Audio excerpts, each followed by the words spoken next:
Alors bonjour à tous et à toutes. Merci beaucoup de nous rejoindre pour cette dernière séance du cycle de séminaire du Centre des politiques de la Terre. Donc comme d'habitude, on enregistre la séance pour replay sur notre chaîne YouTube. Donc, vous pourrez retrouver cette séance et toutes celles du cycle sur notre chaîne YouTube et sur notre site internet.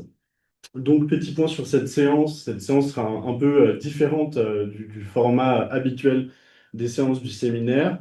L'objectif ici, ça va être d'ouvrir des pistes de réflexion qui vont pouvoir être approfondies pendant le prochain cycle de séminaire. Ils vont nous déjà présenter un peu ce prochain cycle, mais aussi de parler de pistes de réflexion qui vont pouvoir être ouverte aussi pendant notre conférence internationale à l'Université de Lausanne qui aura lieu du 2 au 5 juin, donc très bientôt. Et c'est normalement une des dernières semaines, la dernière semaine pour s'inscrire. Les inscriptions finissent le 26 ou 27, donc si vous n'avez pas prévu encore d'y aller, je vous invite à vous inscrire et à prendre vos billets pour venir nous voir à Lausanne. Euh, Ensuite, petit point sur peut-être la thématique qui va bien sûr être rappelée après, mais donc la thématique qu'on a choisie pour cette séance, cette table ronde et le prochain cycle de séminaire est la suivante. Donc, penser les coévolutions des technologies et des systèmes technologiques en pensant les effets positifs ou négatifs sur l'habitabilité de la Terre qui pourraient naître de ces relations. Pour aborder ce sujet, on propose donc une table ronde entre les membres du bureau du Centre des politiques de la Terre. Elle sera structurée comme suit à peu près.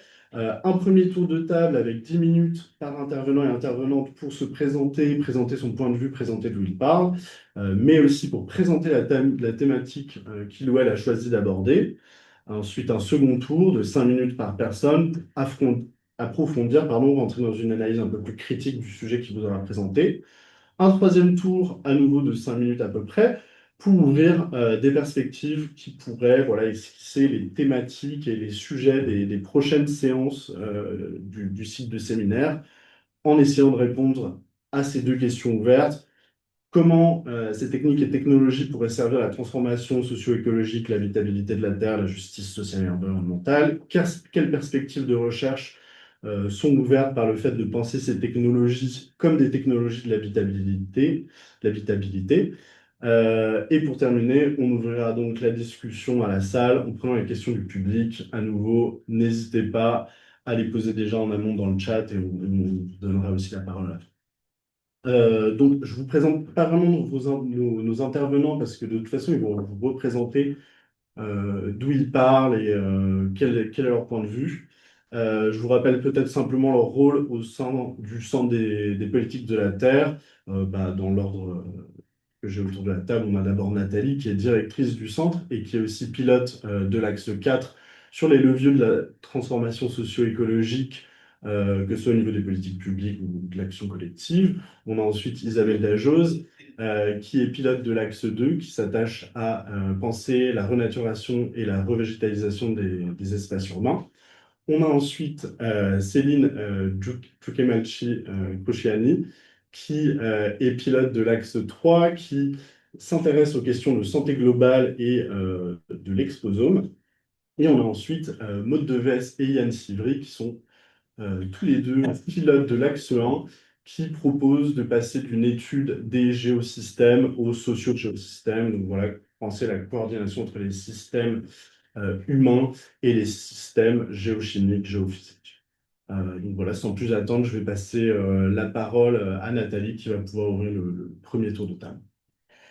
Merci Nicolas. Donc bonjour à tous, je suis Nathalie Blanche, je suis géographe et je tiens à donner quelques éléments de parcours pour introduire mon propos. Donc je travaille sur les questions de nature en ville depuis ma thèse, donc depuis les années 1990 maintenant, en ayant fait la première thèse sur la question de la nature en ville en France.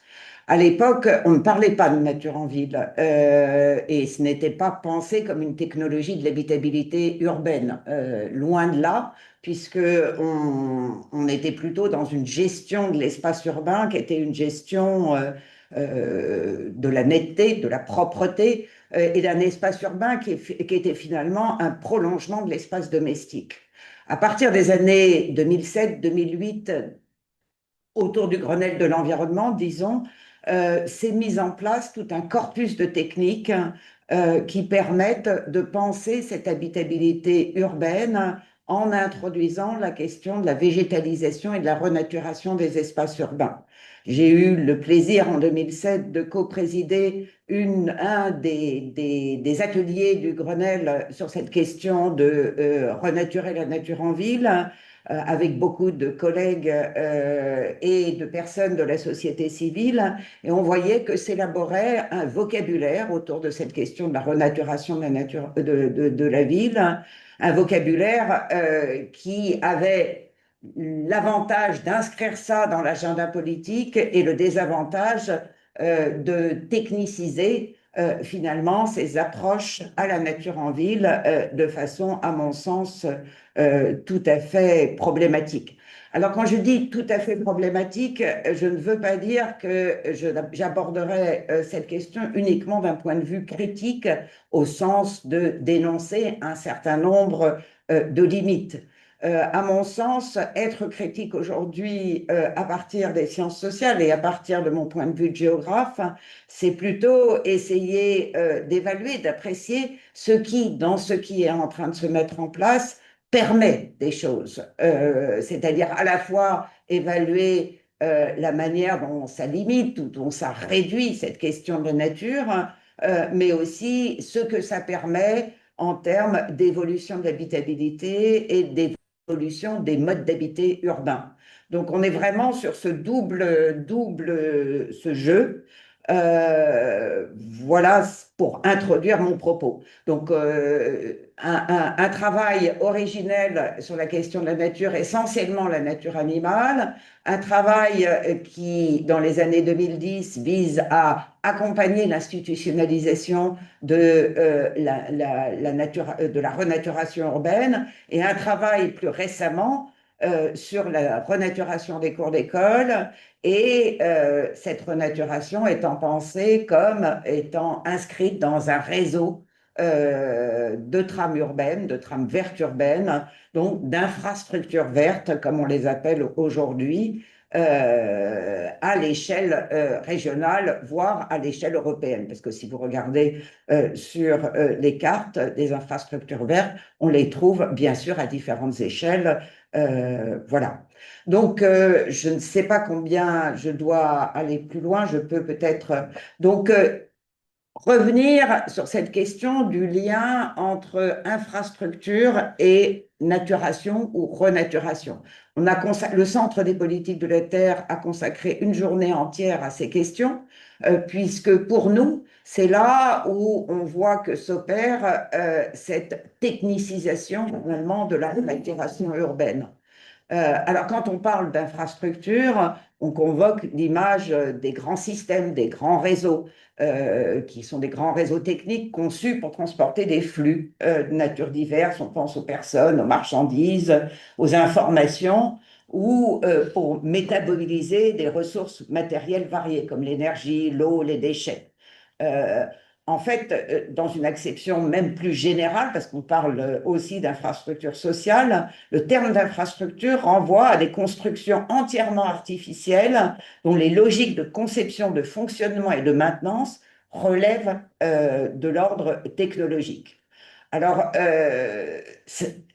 parler d'infrastructure verte dans ce sens, c'est véritablement une transformation du terme d'infrastructure et du terme de nature ou de ce qu'on entend par vert d'une certaine manière. Alors, parce que quand on parle d'infrastructure verte, on voit que cette notion se trouve de plus en plus fréquemment associée au vivant, aux écosystèmes et plus largement à l'écologique ou à l'écologique de diverses manières. Les infrastructures techniques sont pensées comme des espaces, des milieux de vie.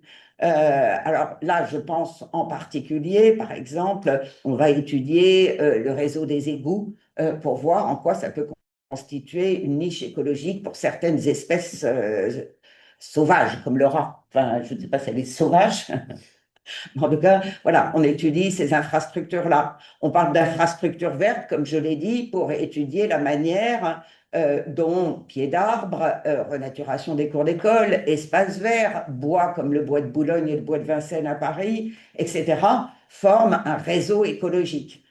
On parle d'infrastructuration du vivant, on parle également de solutions fondées sur la nature, ce qui décrit bien d'ailleurs la technicisation de cette question de la nature. Solutions fondées sur la nature, c'est un terme qui a été défini notamment par l'UICN, l'Union internationale de conservation de la nature, qui parle d'actions visant à protéger, gérer de manière durable et restaurer des écosystèmes naturels ou modifiés pour relever directement les défis de société de manière efficace et adaptative, tout en assurant le bien-être humain et en produisant des bénéfices pour la biodiversité. Donc, on voit bien qu'en utilisant ces infrastructures vertes et en faisant des solutions fondées sur la nature, qu'il y a cette idée de solution, encore une fois, cette technicisation de cette question de renaturation. Alors, bon, on peut se poser la question aussi et on approfondira ça par la suite, de la manière dont ce passage de la renaturation aux infrastructures vertes ou aux solutions fondées sur la nature change quelque chose à la manière d'envisager le vivant localement. C'est-à-dire, est-ce que quand on plante et qu'on appelle ça infrastructure verte, qu'est-ce que ça change? Est-ce que ça change notre regard? Est-ce que ça change celui des habitants ou ça change celui des pouvoirs publics?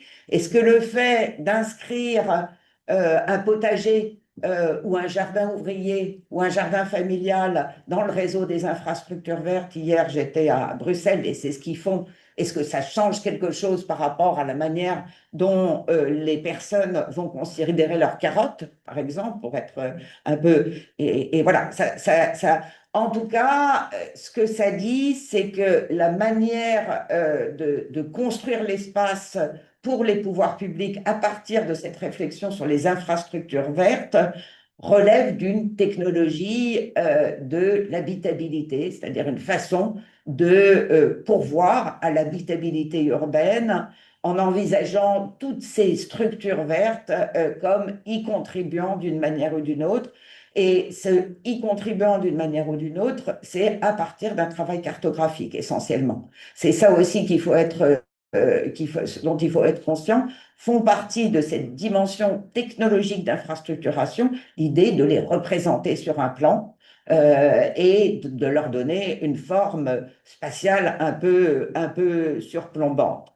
Alors, et ceci généralement à large échelle, hein. C'est-à-dire que quand on parle d'infrastructure verte, là, on fait un travail permettant de voir comment toutes les écoles sont reliées entre elles et comment elles contribuent à la connectivité urbaine à l'échelle de la ville du Grand Paris, enfin à l'échelle du Grand Paris. Et on voit bien que d'une certaine manière, ça a tendance à réduire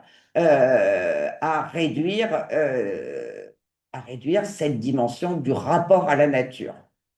Alors, je vais finir là-dessus parce que ce qui me semble, et j'approfondirai ça par la suite dans ce deuxième temps, c'est-à-dire que quand on travaille comme nous travaillons, nous, en sciences humaines, à des échelles de proximité, quand je travaille, je vais tout à l'heure, par exemple, suivre un atelier avec les enfants dans une cour d'école, dans leur rapport à leur potager, à la nature qui a été réintroduite, aux animaux qui s'y trouvent, on voit bien que ce vivant tel qu'il est dans la proximité n'est pas celui qui est inscrit sur la carte.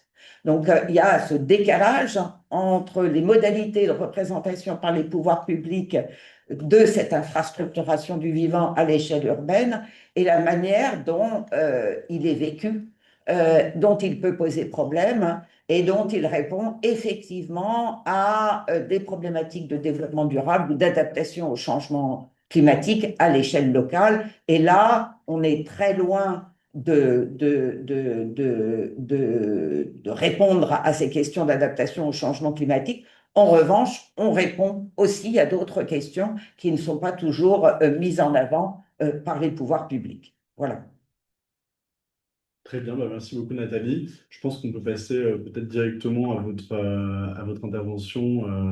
Je pense que ce sera assez logique dans la suite. Donc, je vous mets Oui, les slides directement. Alors, une seconde. peut-être déjà se Ouais, présenter. bien sûr, allez-y, je vous laisse vous présenter dans un premier temps. Donc, bonjour à tous. Moi, je suis Isabelle Dajos. Donc, moi, je suis professeure d'écologie à l'Université Paris-Cité. Je travaille à l'Institut d'écologie et des sciences de l'environnement de Paris. Et ma thématique de recherche, c'est de regarder comment l'anthropisation et l'urbanisation des habitats exercent un filtre sur la biodiversité et sur les fonctions et services écologiques. Et les manières de remédier à ces impacts de l'urbanisation sur la biodiversité, sur les fonctions et services écologiques dont ont besoin les urbains. Et aujourd'hui, donc avec Céline Cruciani, comme la thématique de ce cycle de séminaire, c'est technologie et habitabilité, on souhaiterait vous parler des apports de l'intelligence artificielle en biologie en général et des côtés noirs et blancs de ces nouvelles technologies. Très bien. Donc voilà, de mon côté, donc je suis donc Céline Cruciani. Je suis professeure de physiologie animale. Donc ça veut dire que je fais de la recherche essentiellement préclinique. Donc je travaille notamment sur les maladies métaboliques qui sont vraiment émergentes dans la société, comme par exemple l'obésité, mais aussi le diabète de type 2 et les maladies qui sont liées de façon croissante au vieillissement aussi de la population. Donc, c'est dans le cadre de ces maladies qui donc impactent le fonctionnement du métabolisme. Il faut savoir, ce sont vraiment, on sait depuis longtemps que ce sont des maladies multifactorielles qui dépendent en partie de la génétique des individus, mais qui dépendent aussi beaucoup de l'environnement et notamment de l'évolution de la société, hein. C'est pour ça qu'il y a beaucoup plus de personnes obèses maintenant qu'avant l'industrialisation, par exemple, hein. Donc c'est vraiment lié à l'alimentation, ça tout le monde le comprend facilement, mais plus généralement aussi au fait qu'on est beaucoup plus sédentaire, on va prendre nos véhicules ou des escalators, des ascenseurs quand on peut. Donc, et également, de façon vraiment multifactorielle, il y a un gros impact de l'environnement sur l'apparition de ces maladies. Et on sait par exemple l'impact de la pollution, notamment avec ce qu'on appelle les perturbateurs endocriniens, qui sont des molécules issues, alors il y en a par exemple issues des pesticides, mais pas seulement, qui peuvent impacter le fonctionnement de l'organisme et provoquer des dysfonctionnements. Donc par exemple, la prise de poids, mais également les pubertés précoces ou d'autres pathologies qui peuvent apparaître pour des raisons vraiment liées à l'environnement. Et donc, comme l'a dit ma collègue Isabelle, on va vous présenter en fait les bouleversements ou les avancées dans nos disciplines, donc que ce soit en physiologie plus végétale, écologie ou en physiologie animale, qui ont été apportés par la technologie et notamment par l'intelligence artificielle, en essayant en effet d'être assez, comment dirais-je, assez impartial, hein, de montrer vraiment les avancées que ça a apporté et le coût que ça représente également pour l'environnement. Comme vous le voyez sur cette première diapo, qui représente des serveurs pour faire fonctionner donc ces centres d'intelligence artificielle, le développement d'intelligence artificielle, ça va avoir de nombreux impacts environnementaux. Il faut des terres rares, donc il faut développer des mines, il faut de l'eau pour refroidir les serveurs, et surtout, diapo suivante, il faut énormément d'électricité pour faire tourner ces serveurs. Vous avez ici un petit schéma qui vous représente les prévisions du coût environnemental de l'IA générative, c'est-à-dire à chaque fois que vous faites une requête ChatGPT pour écrire du texte ou vous demandez de créer des images, etc., etc. Donc en 2022, au niveau mondial, l'utilisation de toute l'énergie électrique pour faire tourner ces serveurs, c'était équivalent à la consommation électrique de la France. En 2026, donc cette année, scénario bas, scénario pessimiste optimiste plutôt pour ces consommations électriques, c'est plus 35%, donc l'équivalent de 1,3 France en plus dans le monde. Et pour 2026, scénario haut, qui devrait être le scénario pour 2027, c'est l'équivalent de la consommation électrique de 2,3 France en plus dans le monde, rien que pour faire tourner ces serveurs. Et donc finalement, ce recours à l'intelligence artificielle qui est en constante augmentation, c'est vraiment une grande préoccupation pour la société. Donc le public, alors, non seulement les scientifiques, hein, mais également la société en général, prend conscience de son impact sur la société, mais aussi sur l'environnement, donc les deux étant liés évidemment.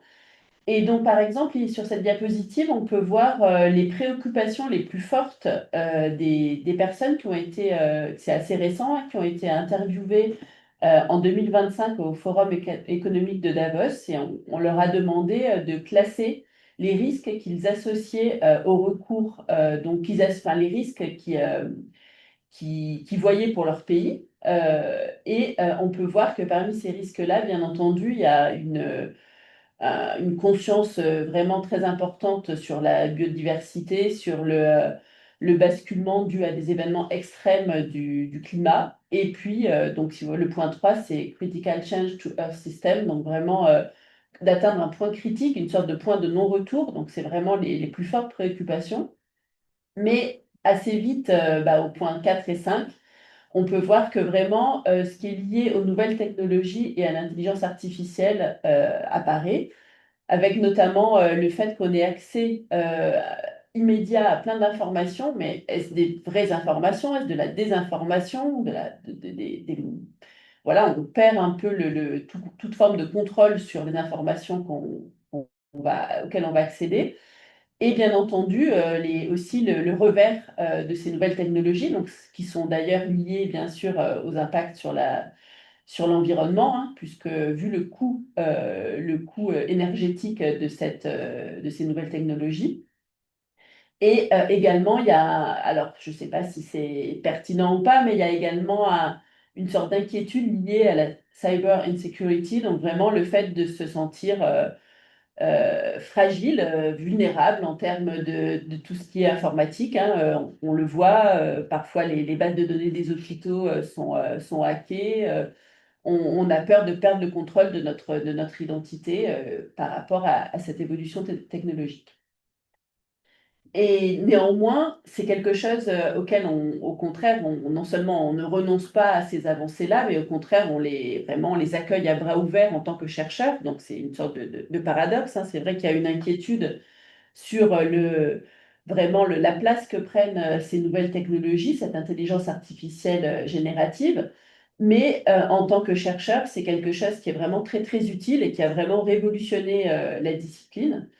Donc, notamment en biologie, un des premiers exemples, donc celui qui est à gauche sur la diapositive, c'est le fait de pouvoir prévoir le rôle biologique de petites molécules, donc des protéines, et notamment leur conformation, leur repliement et leur capacité ou pas d'interagir avec d'autres molécules. Donc, par exemple, les liaisons d'une hormone à son récepteur, hein, qui est vraiment le point de départ d'une réaction physiologique, eh bien, c'est quelque chose qui avant nécessitait de faire, par exemple, de la cristallographie, donc c'était vraiment très long, puis c'était prédictif, hein, c'était pas forcément la vraie structure.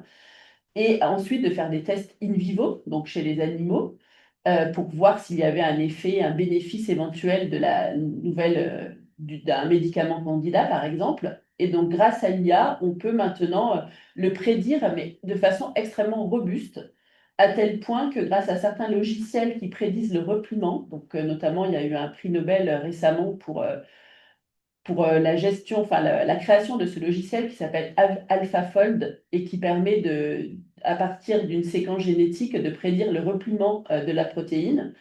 Eh bien, ça permet vraiment d'avoir de façon extrêmement robuste de savoir si elle va avoir des effets biologiques plutôt positifs, plutôt thérapeutiques, ou à l'inverse, s'il va y avoir des effets nocifs pour l'organisme. Et dans ce cas-là, bien entendu, c'est écarté et on arrête d'étudier cette molécule.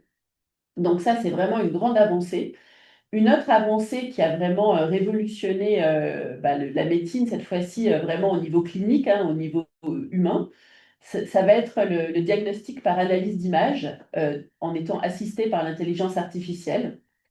Donc il faut savoir que l'œil humain et le cerveau humain, évidemment, reconnaît un certain nombre de choses de façon très efficace, mais on est quand même dans le temps, on est forcément limité. Et puis, on a certains critères qui sont assez grossiers, il faut bien le dire, hein, qui sont liés à notre vision et à notre analyse, alors que l'intelligence artificielle a ses propres critères qui seraient non compréhensibles pour nous, qui vont être des toutes petites variations de pixels peut-être. Et donc, ça a vraiment révolutionné notamment les diagnostics en regardant par exemple même les visages des gens. Il faut savoir que selon les pathologies, on peut avoir une petite altération des traits qui va être perçue, mais également pour par exemple la radiologie ou l'échographie ou les analyses d'images de personnes, par exemple pour dépister l'apparition de tumeurs, eh bien, l'IA peut être énormément plus compétitive que l'œil humain et en plus continue d'apprendre. Donc en fait, ça permet vraiment de déceler par exemple des signes précurseurs et de faire une espèce d'intégration de toutes ces données pour vraiment apporter des nouvelles connaissances, par exemple en cancérologie. Enfin, et c'est quelque chose à laquelle je suis très sensible, c'est le fait que grâce à l'IA, on peut réduire aussi le recours aux animaux de laboratoire. Donc ça, on pourra y revenir, mais c'est vraiment aussi une préoccupation sociétale, hein. Il y a beaucoup de personnes qui s'émeuvent de l'utilisation d'animaux dans la recherche. Et grâce à l'IA, on peut vraiment diminuer ce recours-là avec notamment ce qu'on appelle les jumeaux numériques. Donc, c'est une simulation, un jumeau numérique qui va mimer un organisme ou un organe, mais ça peut être un organisme entier. En chargeant toutes les informations, par exemple, par rapport à une maladie, eh bien, on peut interroger la simulation pour essayer de voir la conséquence de tel et tel traitement de façon virtuelle, donc sans utiliser d'animaux. Il y a également beaucoup d'autres avancées en termes de médecine personnalisée, hein. On va charger les données d'un patient, mais sans lui donner de médicaments directement, de façon virtuelle. Et donc, ça peut vraiment faire avancer les choses sans utiliser d'animaux. Donc, c'est aussi un grand bouleversement, on va dire, pour la physiologie animale. Et je pense que là, c'est quelque chose de plutôt positif, bien entendu. Donc, voilà pour la partie animale, pour la partie plus écosystème. Et oui, et donc pour la partie biodiversité et écosystème, qu'est-ce que ça va apporter également ces nouvelles technologies? Et ben déjà, cette intelligence artificielle, elle a permis de créer tout un tas d'applications que vous avez certainement tous déjà sur vos téléphones pour reconnaître la biodiversité. Donc, il y a des applications pour reconnaître les plantes, pour reconnaître les oiseaux avec leur chant, etc., etc. Et tout ça, c'est un formidable outil de sensibilisation du grand public à la biodiversité, de diffusion, de vulgarisation des connaissances. Ça permet également à tout un chacun de s'investir dans des programmes de sciences participatives où les scientifiques vont proposer au grand public de suivre des taxons, de suivre des espèces, de suivre la diversité de communautés biologiques dans différents habitats. Et donc, ça permet à la fois une sensibilisation du grand public et en même temps pour les scientifiques d'avoir accès à des bases de données extrêmement conséquentes. Vous avez peut-être vous-même participé au défi nature urbaine qui a eu lieu fin avril en Île-de-France et à Paris, où on vous proposait de regarder la biodiversité qu'il y avait dans les parcs et jardins parisiens. Et puis, dernière avancée, ça permet également de s'affranchir du manque de connaissances pour ce qu'on appelle des taxons difficiles. Par exemple, pour les insectes, 80% des espèces d'animaux terrestres sont des insectes, mais justement, de cette diversité découle un manque de spécialistes qui sont capables d'identifier ces différentes espèces. Et grâce à l'intelligence artificielle, on peut s'affranchir de ce manque de spécialistes pour essayer d'identifier des espèces qui appartiennent à ces taxons difficiles, qui appartiennent donc qui regroupent énormément d'espèces. Donc, ce qu'on a essayé de vous dire avec Céline, c'est que pour cette technologie de l'intelligence artificielle, comme pour toutes les autres technologies, vous voyez qu'il y a des côtés noirs avec l'impact environnemental et qui est paradoxal avec ce côté blanc, entre guillemets, positif qui permet de sensibiliser les gens à la biodiversité, de faire des avancées médicales majeures. Et donc, au total, ce qu'on pense, c'est comme pour toutes les autres technologies, finalement, le monde est gris et tout dépend de l'utilisation qu'on fera de cette intelligence artificielle. Voilà. Merci beaucoup. Est-ce que peut-être Yann, tu veux prendre la suite ou est-ce que Maud, tu vois une suite logique qui pourrait... Pour moi, ça va être le grand écart. Donc, Tu veux que je... Bah, vas-y, je t'en prie. Ok. Alors, je vais être sur d'autres problématiques aussi, hein. Donc, je me présente. Donc, moi, je suis Maud Devache, je suis maîtresse de conférence à l'Université Paris-Cité. J'ai une double formation en sciences de la Terre et sur le tard en psychologie du lien social et un double ancrage. Donc, je travaille à la fois à l'Institut de physique du Club de Paris et au centre médecine de recherche, psychanalyse, médecine et société, donc un laboratoire de psychologie clinique ici à UPC. Et ce double ancrage est finalement assez intéressant dans la mesure où il me permet justement d'étudier, enfin de voir la science en train de se faire sur les phénomènes et les systèmes terrestres et en même temps d'être à l'écoute de ce que ces outils, ces scientifiques et techniques vont avoir comme effet sur le lien social. Et je m'intéresse en particulier aux situations de crise et de catastrophe. Euh, donc j'ai longtemps travaillé notamment sur les crises liées aux phénomènes telluriques, donc séisme, volcan, et sur la manière dont un objet, un volcan par exemple, va se trouver pris dans différentes matérialités, différentes logiques, qui, face à la menace de la catastrophe, vont venir se télescoper. Donc, c'est par exemple un travail sur, on peut le dire comme ça aussi, sur les représentations en circulation, que ces représentations soient celles des scientifiques, des acteurs institutionnels, que ce soit des représentations de personnes vivant dans l'Hexagone ou au contraire de personnes vivant dans des territoires ultramarins aux prises avec ces phénomènes. Et comment est-ce que ces représentations, les logiques sous-jacentes à ces représentations, vont contribuer à orienter l'expérience que ces différents acteurs vont faire d'un phénomène critique et la manière dont ils se préparent à la survenue de ce phénomène.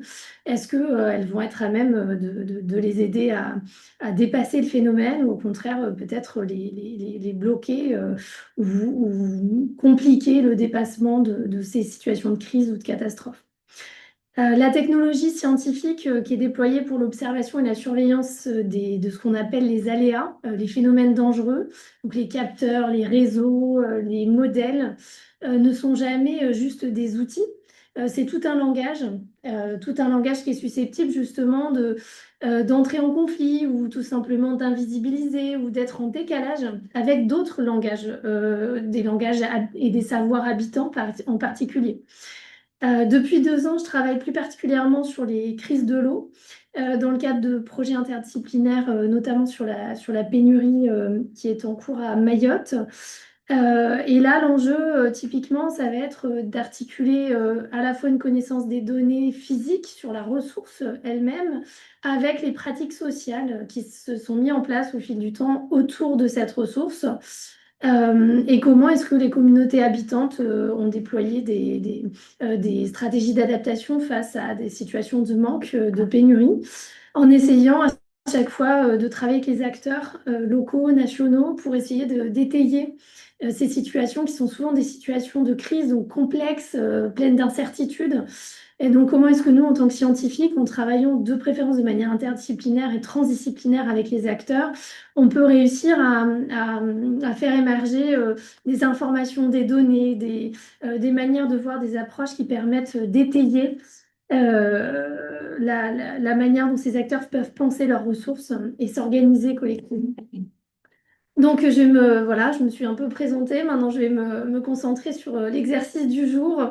Donc, pourquoi est-ce que quand on travaille sur les crises et les catastrophes, c'est intéressant de s'interroger sur ce triptyque technologie, société, habitabilité? Dans le champ des risques de la crise, de la catastrophe, la question technique et technologique, elle est partout et de plus en plus présente. Donc, on peut penser par exemple aux techniques et aux technologies de mitigation des risques. Cela peut être par exemple les grosses infrastructures techniques comme les bassins de rétention, les barrages, les digues qu'on utilise pour mitiguer le risque inondation, mais on peut penser aussi à des systèmes plus technologiques d'alerte précoce, si on prend par exemple le domaine des Seismic Early Warning Systems, Plus largement, tout le domaine de la mesure, de la modélisation, de la prévision des phénomènes dangereux repose, j'ai déjà dit, mais sur un appareillage qui est à la fois théorique et technique de capteurs, de modèles, qui a des effets de structuration du champ social, dans le champ scientifique d'abord, mais aussi bien au-delà.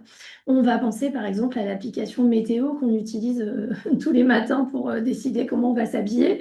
Cette application météo, elle repose sur toute une histoire de développement scientifique et technique, et elle a des effets très importants sur la manière dont aujourd'hui on se représente le temps qu'il fait. Donc on voit bien de quelle manière est-ce que la manière dont on représente scientifiquement un certain nombre de systèmes va avoir des effets sur le champ social. Et puis, on peut penser aussi aux systèmes techniques qui entrent dans la crise ou qui entrent dans la catastrophe. Par exemple, le cas de Mayotte actuellement, où on a un réseau technique de production, d'acheminement de l'eau potable qui ne permet plus de répondre aux besoins des habitants. Bah, voilà un grand système socio-technique qui est entré en crise et dont il faut essayer de comprendre les déterminants de la crise pour sortir, ou en tout cas essayer de sortir de cette crise. On peut envisager aussi le cas où des solutions techniques ou technologiques engendrent ou aggravent une menace. Que dire par exemple de la dépendance de nos systèmes décisionnels aux outils numériques en cas de blackout? Ça peut être la question des hôpitaux hein, qui reviennent à la version papier de la prise de notes dès lors qu'ils sont hackés. On peut imaginer un blackout général. Et puis, on peut s'interroger aussi sur un volet plus technique, de la dépendance, par exemple, de la Nouvelle-Orléans au système de pompage qui ont permis l'urbanisation de zones qui sont situées sous le niveau de la mer et qui ont conduit de facto à l'inondation massive de ces zones lors du passage de l'ouragan Katrina en 2005. Dans ce cas, par exemple, l'endiguement et le pompage sont-ils des technologies d'habitabilité ou se contentent-ils d'entretenir une illusion d'habitabilité? Comment est-ce qu'on peut penser ces questions-là aujourd'hui? Les configurations socio-techniques vis-à-vis de la crise et de la catastrophe sont extrêmement nombreuses, hein. Toutes méritent qu'on s'y attarde dans ce qu'elles engendrent de positif et aussi de négatif. Il y a aussi dans ce champ un technosolutionnisme. Comme dans tous les champs scientifiques, on peut toujours courir après l'idée qu'il existe un modèle, un outil qui permettrait de révolutionner la gestion des crises, la réduction des risques de catastrophe, le bon outil d'aide à la décision, le bon capteur, le bon modèle. Évidemment, l'expérience de terrain invite à la prudence. Les travaux des SHS ont montré depuis longtemps, hein, dans le champ des disaster studies par exemple, mais pas que la préparation aux crises et aux catastrophes ne peut pas se faire par le biais d'un outil ou d'une boîte à outils universelle. Il ne suffit pas de mettre un flyer expliquant le risque inondation dans les boîtes aux lettres ou plus technologique d'envoyer une notification d'alerte sur les smartphones pour que les habitants réagissent correctement, et je mets des guillemets entre réagir et correctement, à une menace. Il faut se poser plus généralement, à mon sens, la question aujourd'hui de savoir si les approches technoscientifiques qu'on déploie, notamment quand elles se vont se réifier en solutions prêtes à l'emploi, qui sont souvent déployées de manière top-down, est-ce qu'elles ne peuvent pas aussi finir par produire une forme d'inhabitabilité, soit dans les effets indésirables massifs qu'elles peuvent induire, soit parce qu'elles créent de l'injustice, mais aussi, et c'est le point que je vais développer plus particulièrement tout à l'heure, parce qu'elles tendent aussi parfois à déposséder les populations de leur propre capacité d'agir. Donc, comment est-ce qu'on peut faire aujourd'hui pour que nos systèmes technoscientifiques ne tombent pas dans ces différents travers, mais deviennent plutôt des supports qui permettent aux populations d'habiter les territoires en connaissance de cause, même lorsque ces territoires ou certains aspects des phénomènes de ces territoires deviennent menaçants ou tout simplement plus contraints avec les évolutions qui sont celles des changements globaux aujourd'hui. Donc voilà pour une introduction un peu de la problématique sur laquelle je passerai plus de temps tout à l'heure.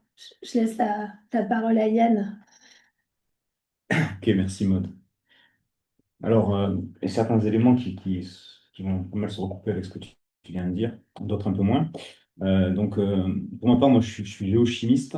Je travaille à l'Institut de physique du Globe de Paris, à l'UPCité, spécifiquement sur le cycle des éléments, sur les interactions entre les activités humaines et l'environnement, dans le contexte de l'Anthropocène, c'est-à-dire que j'ai travaillé dans des contextes miniers, métallurgiques, urbains.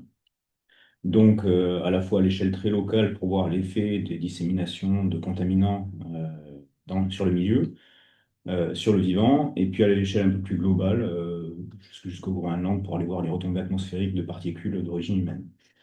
Je co-anime avec Maud l'axe 1 du CPT, et dans ce contexte, je propose de focaliser un petit peu l'attention sur les technologies de captage du CO2 et l'équilibre nécessaire entre l'urgence climatique et les nouvelles vulnérabilités socio-écologiques que cela peut impliquer, en essayant de marcher sur le fil entre le technosolutionnisme un peu naïf que tu as évoqué et puis le rejet global de tout ce qui est technologie. Donc, on assiste depuis plusieurs années, et puis encore plus de façon très très récente, à un développement accru de ces technologies de captage de séquestration du CO2. C'est évidemment lié à l'urgence climatique. Sur le changement global, aujourd'hui, je pense que c'est un fait scientifiquement établi. Les conséquences sont visibles à de multiples échelles, que ce soit l'accélération, la multiplication des événements climatiques extrêmes, les sécheresses fréquentes, les incendies de grande ampleur, les inondations, la perturbation des cycles hydrologiques, l'acidification des océans, ou encore les effets sur la biodiversité, l'agriculture et la santé humaine, notamment au travers des canicules, par exemple. Surtout, au niveau des engagements internationaux, les trajectoires actuelles des émissions, elles sont très, très incompatibles avec la nécessité de réduire les émissions. Et donc, on n'atteindra pas les objectifs climatiques annoncés. Et donc, dans ce contexte, les stratégies technologiques qui consistent à réduire les émissions, pas les réduire, pardon, à les capter, elles sont présentées comme indispensables si on veut arriver à la neutralité carbone. Donc, au lieu de réduire les flux, on essaye de capter ces flux. Donc, ces approches qui sont développées depuis quelques années, il y en a diverses. Moi, j'en ai recensé 7 grandes catégories. La capture et le stockage géologique du CO2, c'est-à-dire qu'il s'agit de capter directement le CO2 émis par les centrales thermiques ou les sites industriels depuis la source, puis de l'injecter profondément dans des formations géologiques, potentiellement des anciens réservoirs pétroliers, gaziers ou aquifères salins, afin de l'isoler durablement de l'atmosphère. On a la capture directe dans l'air, donc il s'agit d'utiliser des matériaux chimiques capables d'extraire le CO2 pour pouvoir ensuite le stocker et le réutiliser industriellement. On a la bio-ingénierie, donc c'est des techniques qui mobilisent des organismes vivants, potentiellement des microalgues, des bactéries, des plantes, parfois génétiquement modifiées, afin d'augmenter leur capacité à capturer le CO2, souvent par le biais de la photosynthèse. Nous avons les biochars. C'est un procédé qui consiste à transformer la biomasse végétale en charbon stable par pyrolyse et puis l'incorporer dans les sols, à la fois pour stocker le CO2 et puis pour améliorer les rendements de ces sols ou changer leurs propriétés agronomiques. Nous avons l'altération accélérée des roches, ou enhanced weathering en anglais, qui vise à broyer puis disperser des roches silicatées du type basalte, olivine, dunite, si ça vous parle, afin d'accélérer des réactions géochimiques et qui auront lieu naturellement, mais en augmentant cette altération, on va augmenter du coup la consommation du CO2. C'est une balance chimique entre qui a lieu lors de l'altération de ces roches silicatées. L'alcalinisation des océans et la géo-ingénierie climatique sont deux échelles encore supérieures, c'est-à-dire qu'on envisage potentiellement de mettre des substances alcalines dans l'océan, donc basiques, afin d'augmenter sa capacité chimique à absorber le CO2 atmosphérique et limiter l'acidification. Et au niveau climatique, certaines idées consisteraient à injecter des aérosols dans la stratosphère de façon à réfléchir une partie du rayonnement solaire à l'échelle globale. Donc voilà pour les grandes catégories que j'ai pu recenser. Et ce que je voudrais interroger aujourd'hui, ce n'est pas leur existence en tant que telle, ni même leur intérêt potentiel, c'est la manière dont elles sont pensées et intégrées dans notre réponse au changement climatique. Donc la problématique, c'est en particulier dans quelle mesure ces technologies de captage du CO2 ou de géo-ingénierie risquent de déplacer ou de reconfigurer, voire même de complexifier les problèmes écologiques au lieu de les résoudre. Donc, elles ne sont jamais de simples outils techniques. Elles interviennent et elles s'inscrivent dans des systèmes environnementaux assez complexes qui sont interconnectés et donc qu'on a du mal à prévoir ou à prédire. Je prends l'exemple de mes travaux actuels, un projet de recherche franco-indien qu'on développe avec mes collègues sur l'altération accélérée des roches, donc je viens d'en parler, qui a lieu naturellement, mais si on l'augmente en broyant ces roches et en les disséminant volontairement sur des sols, par exemple, on peut espérer piéger du CO2.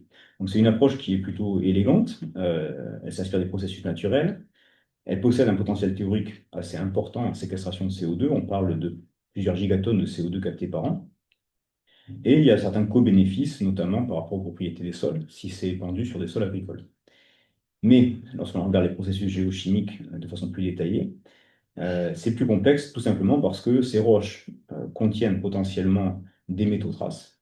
Je pense en particulier au dunite, aux roches ultramafiques ou au basalte.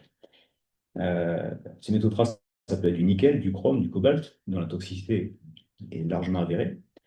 Et donc, si on augmente l'altération de ces roches, on peut potentiellement mobiliser ces métaux, leur transfert vers les sols et vers les eaux, augmenter les effets écotoxicologiques et avoir augmenté l'impact qui est encore mal connu sur les écosystèmes, non seulement en changeant les propriétés physico-chimiques, mais en disséminant des contaminants directement dans des sols qui sont potentiellement directement utilisés pour les cultures. Mm. Donc voilà un petit peu le problème tel qu'on l'envisage dans nos travaux sur la bioaltération, sur l'altération augmentée. Et ces sols, typiquement, pourraient être enrichis en nickel, en chrome, directement, avec un transfert direct dans les plantes et dans les plantes consommées par les humains. Donc, autrement dit, une technologie développée pour résoudre un problème global, tel que le climat, peut en même temps provoquer des perturbations biogéochimiques locales ou régionales.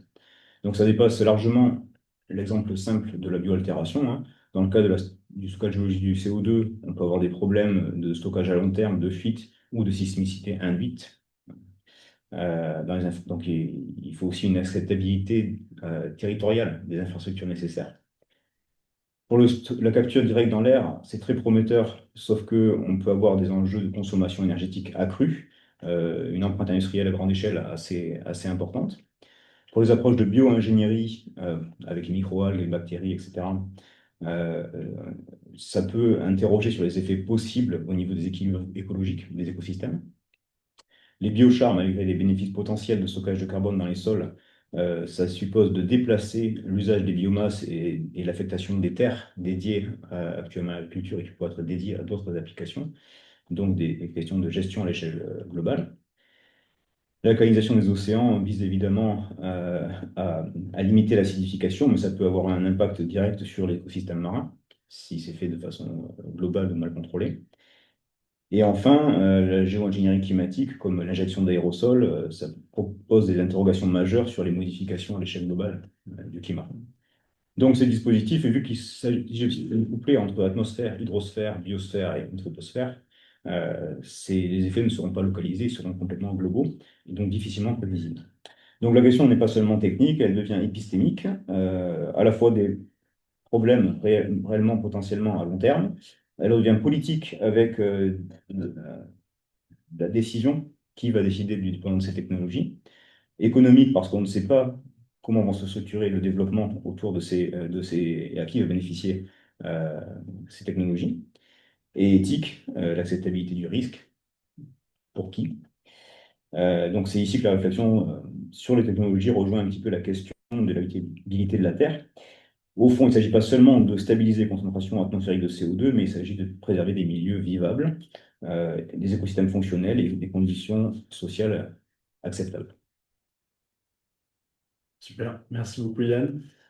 Du coup, on peut peut-être directement passer à un approfondissement, donc donner 5 minutes à chacun de nos intervenants et de nos intervenantes pour approfondir un peu plus leur sujet. Je ne sais pas si tu veux suivre directement Yann Oui. Et qu'on refasse ça à l'envers, vu que comme ça. Plus simple. Je te prends un peu. Biologique, très bien. Donc moi, ce qui me semble important sur ces technologies climatiques, c'est qu'elles révèlent des biais structurels dans notre manière de penser la crise écologique.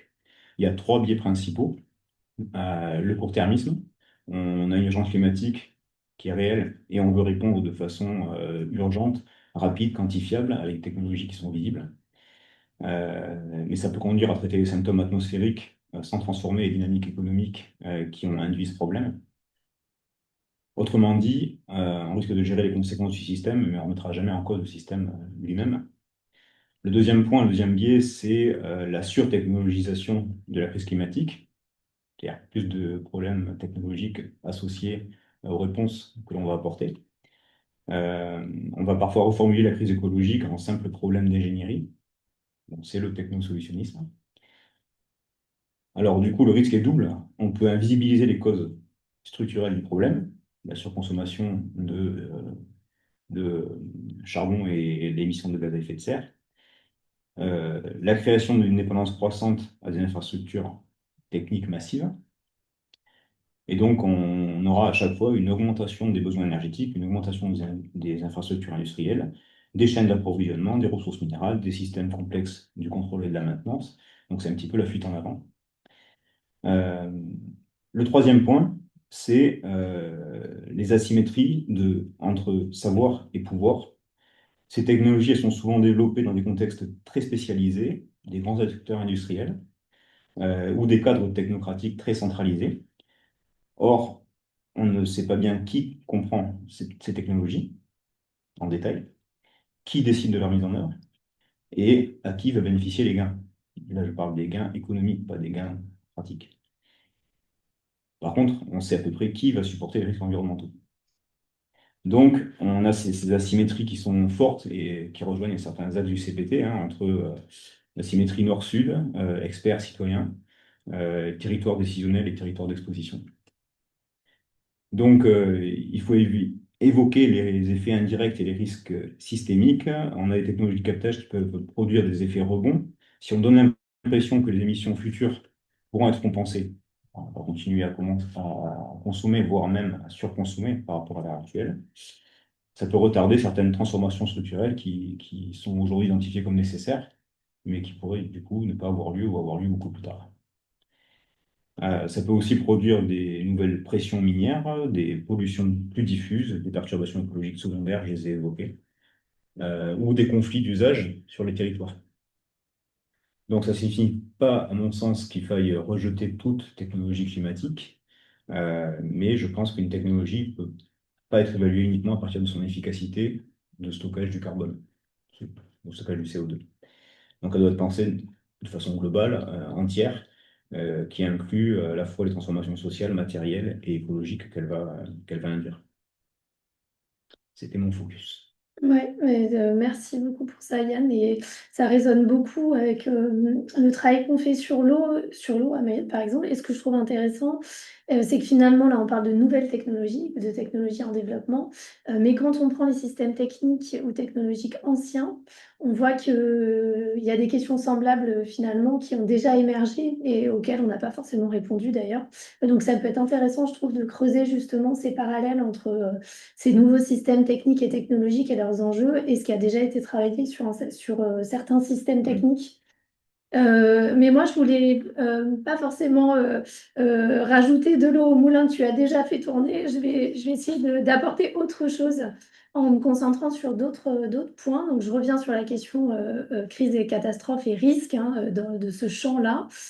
Donc, dans le domaine des géosciences, on l'a vu, hein, la science et la technologie sont indissociables. On pratique une science qui ne peut pas observer son objet sans un dispositif technique massif. Et donc finalement, je vais parler de cet espace amont. Qu'est-ce qui fait que voilà, nos technosciences, nos géosciences ne se contentent pas de décrire le monde, mais elles produisent des effets sur l'ordre social. Et je voulais notamment souligner trois biais, ou en tout cas trois effets qui me semblent intéressants du point de vue de la question et technologique. Le premier effet, c'est le premier biais qui va avoir des effets, c'est celui de la fragmentation des savoirs techniques et des savoirs scientifiques. À force de spécialisation dans nos domaines, on finit un peu par perdre de vue le système global. C'est exactement ce que tu disais tout à l'heure et ça a des effets très concrets dans la manière dont on va penser justement la réponse à un certain nombre de problématiques. Je vais donner un exemple très représentatif et assez simple. Hein. Pendant l'éruption du volcan islandais au nom imprononçable, donc je n'essaierai pas de le prononcer, en 2010, Donc cette éruption avait bloqué le trafic aérien européen, puisqu'il y avait des cendres dans l'atmosphère. Et au moment où les cendres bloquent le trafic, les experts volcanologues, météorologues sont réunis en cellule de crise et on leur demande de prédire, ou en tout cas d'essayer de prédire les concentrations de particules dans le nuage qui est en train de se propager sur l'Europe, notamment pour essayer d'avoir une action, disons, proportionnée, une réponse proportionnée sur le blocage des vols pour limiter les pertes économiques, hein, notamment, mais aussi la perturbation organisationnelle. Et bien, à ce moment-là, volcanologues et météorologues se sont rendus compte que leurs modèles ne pouvaient pas se parler. C'est-à-dire que les volcanologues avaient développé des modèles où ils étaient capables de prédire disons, les flux d'émissions au niveau du volcan. Les météorologues avaient des très bons modèles de propagation des nuages. Mais par contre, il n'y avait pas de couplage entre des modèles d'émissions de flux d'un point donné, parce que les météorologues, finalement, les nuages qu'ils regardaient ne variaient pas en fonction d'un flux d'émissions pulsatiles. Et donc, finalement, on voit bien de quelle manière ici, un savoir qui s'est développé historiquement de manière avec une spécialisation et des savoirs qui se sont séparés, à un moment donné, par le biais d'une question sociale, sociétale, se retrouve à devoir se parler, à repenser une articulation. Et donc ça montre aussi comment la spécialisation scientifique est nécessaire, hein, pour aborder un certain nombre de questions techniques et pour avancer, peut aussi être une source de vulnérabilité face à un certain nombre de problèmes qui sont des problèmes complexes, nécessairement hybrides. C'est aussi un peu ce que tu décrivais sur l'autonomisation des systèmes techniques, où finalement on finit par oublier que la question est quand même celle de l'habitabilité, de notre capacité à vivre sur la planète. Et c'est pour ça aussi que l'interdisciplinarité et je pense les sciences humaines et sociales sont importantes parce qu'elles peuvent aider les sciences très spécialisées à dézoomer et à faire un pas de côté par rapport à ces approches qui sont parfois un peu trop unidimensionnelles finalement. Le second effet, le second biais, et qui va avoir des effets, donc tu l'as développé, hein, mais c'est la question d'une solution technique qui est hors sol, qui est désancrée d'un territoire donné et de ses problématiques.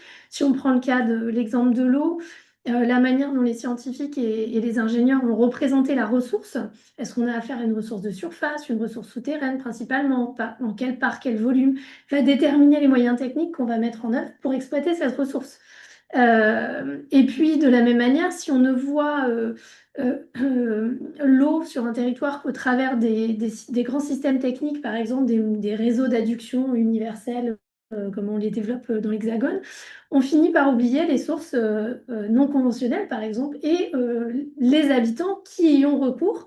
Donc, par exemple, on finit par ignorer que 30% de la population n'a pas accès à ce réseau universel et qu'une grande partie de la population a aussi pour habitude d'aller puiser l'eau directement dans des puits ou à la rivière pour compléter l'accès à l'eau via un réseau technique.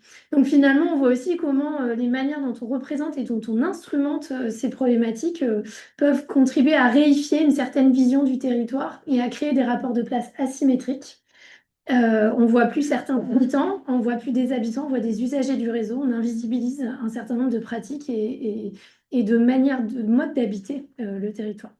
Troisième biais, le recours à un discours technoscientifique peut tendre à exclure et à passiver les populations.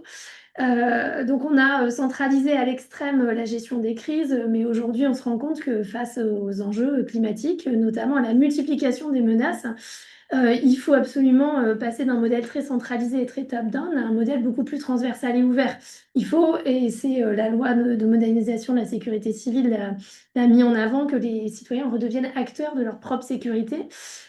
Pourtant, la manière dont on gère les crises, les risques, dont on pense ces phénomènes en amont, est extrêmement technique, et a tendance finalement à déposséder les citoyens de leur capacité d'agir et de leur capacité même à se représenter les menaces auxquelles ils font face. Donc on peut prendre, et ça se décline de plein de manières, mais y compris de manière très qu'on voit presque pas. Par exemple, le cas de la crise sismo-volcanique à Mayotte, encore une fois, où finalement cette menace volcanique, c'est un volcan sous-marin situé à à plusieurs dizaines de kilomètres de la côte. Donc, pour autant dire, c'est une menace qui est invisible pour la population. Finalement, elle n'est visible que par le biais des représentations scientifiques, que par le biais des instruments des scientifiques, que par le biais des discours scientifiques et de la manière dont les scientifiques vont faire créer des images, vont raconter cette menace. Et ça a des effets très importants en matière de préparation à une crise future, parce que finalement, le préfet, la presse, les différents acteurs, qu'est-ce qu'ils vont faire? Ils vont récupérer ce registre de discours scientifique, remobiliser ces images, ces techniques, et la population, finalement, va, et on a beaucoup de témoignages en ce sens, se sentir illégitime pour... pour parler, pour penser ce phénomène-là, parce que c'est un phénomène qui est représenté de manière trop technique. Et donc, on voit bien avec cet exemple de quelle manière est-ce que nous-mêmes, en tant que scientifiques et en tant que chercheurs, en tant qu'experts intervenant auprès de différents acteurs, on a une responsabilité ou un rôle dans la manière dont on peut rendre accessibles ces systèmes naturels qu'on représente de manière technique.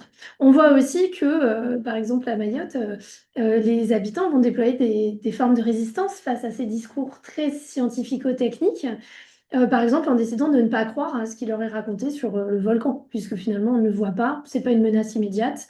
Et donc on voit bien aussi de quelle manière ça va susciter des actes de résistance, des actes de défi presque. Donc voilà, quelques effets, peut-être plus d'amont aussi sur notre responsabilité de chercheur ou d'expert dans différents, sur ces questions de risque, de menaces. Et puis je laisse pour illustrer ça, je laisse la parole aux collègues sur d'autres dimensions. Est-ce que vous voulez prendre la parole ensuite pour rentrer un peu plus dans le détail sur l'IA et... Oui, pourquoi pas, enfin, tu veux, mais oui, moi je pensais justement par rapport ce dont on parlait avec l'évolution de la société, mais aussi au fait qu'il y a un certain clivage. Quand je parlais de l'apport qu'a eu l'intelligence artificielle et non seulement aussi le traitement des big data, comme on dit, donc des énormes données informatique pour la biologie, eh bien, c'est quelque chose, tout le monde n'est pas prêt, tous les chercheurs, mais y compris le public, à complètement déléguer finalement la science et la santé à une IA. Beaucoup de gens sont d'accord acceptent ce changement comme on accepterait un nouvel outil, une nouvelle technologie, mais juste le côté pratique. Pour vous l'expliquer un petit peu, dans le génome humain, on dit qu'il y a à peu près entre 20 et 30 000 gènes. C'est pareil pour le génome de souris. Donc, vous l'avez compris, la souris, c'est un animal de laboratoire qui permet de tester les futurs médicaments, les futurs vaccins, etc. On ne pourrait pas analyser chacun séparément, même si c'est un nombre fini, 25 000. En revanche, c'est possible de faire, ça s'appelle de la RNA-seq, donc d'analyser l'expression des gènes de façon vraiment globale. Et puis ensuite, il faut évidemment faire confiance, il faut déléguer à un traitement informatique l'analyse. Donc ça, on l'accepte. Je pense que c'est vraiment un outil intéressant. Mais la génération de chercheurs déjà installés ne ferait pas à 100% confiance non plus à l'IA. On a toujours besoin quand même d'avoir le recul du scientifique, du médecin pour la clinique, etc. En revanche, ce qui est intéressant, c'est pour la jeune génération, donc les étudiants d'aujourd'hui, qu'on appelle donc la génération Z, hein, les personnes qui sont nées avec Internet complètement partout, un smartphone, donc accès avec juste une simple question ou un simple SMS, accès à des bases de données générales, eh bien, ils ont une confiance beaucoup plus forte. Ils seraient prêts, pour certains, à complètement déléguer la science, pourquoi pas la médecine, à l'IA. Donc ça, je pense que c'est quelque chose de vraiment auquel parfois on ne pense pas assez, peut-être, hein, ce clivage entre finalement la jeune génération et les personnes qui ont connu l'avant-Internet et donc l'avant-informatique pour certains. Un exemple, c'est je donne cours à des étudiants qui manipulent les notions d'éthique et de bioéthique pour l'expérimentation animale. Donc justement, on expliquait que l'IA permet de diminuer énormément le nombre d'animaux. Donc ça, c'est quelque chose qui plaît beaucoup, de dire, ben voilà, on a des simulations biologiques, mais sans utiliser un animal. Donc en effet, bon. Et j'ai posé la question aux étudiants, est-ce que vous seriez prêts à prendre un médicament entièrement conçu par une IA ou à vous faire vacciner avec un nouveau vaccin, par exemple contre l'antavirus, complètement designé en quelques mois par une IA? Et certains étudiants, des étudiantes en l'occurrence, me disaient, mais oui, ben pourquoi pas? Elles ne voyaient même pas ce qui pouvait me freiner moi. Elles me disaient, mais puisqu'on sait que finalement l'intelligence artificielle va avoir accès à toutes les connaissances des chercheurs en virologie, par exemple, en plus elle apprend, elle s'autocorrige, elle se vérifie, pourquoi j'y ferais pas confiance finalement? Et donc là, j'étais assez choquée parce que moi, vraiment, je suis pas du tout prête à ce qu'il n'y ait pas de recul d'un consensus de chercheurs, qu'il y ait des tests, qu'il y ait une certaine durée aussi dans le temps pour avoir un recul, pour avoir un retour.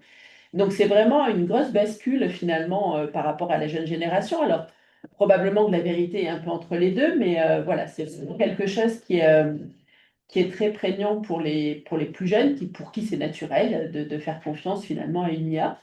Sans compter qu'il y a parfois même des effets affectifs, hein, amicaux avec l'IA, ou pourquoi pas même amoureux, comme on a pu le voir dans des cas un peu extrêmes.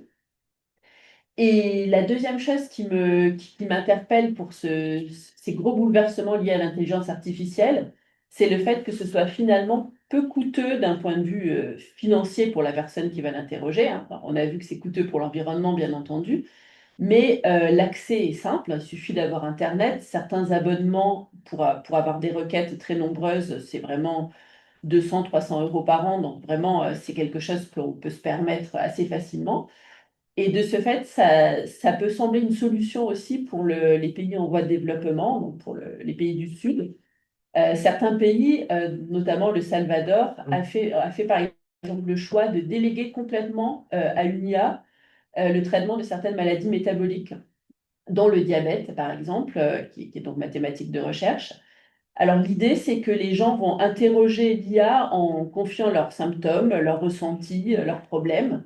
L'IA va intégrer toutes ces données, notamment peut-être les photos des individus, et puis vont traiter, vont envoyer des convocations pour aller faire des prises de sang au laboratoire, vont envoyer des ordonnances à la pharmacie pour essayer de traiter une maladie qui aura été diagnostiquée en quelques milliers de secondes finalement, hein.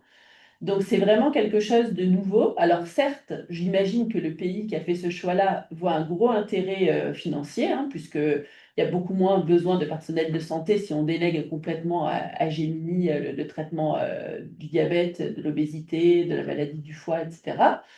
Mais d'un autre côté, c'est aussi, bien entendu, on ne peut pas ne pas y voir une sorte de désengagement total de l'humain, de la relation soignant-malade.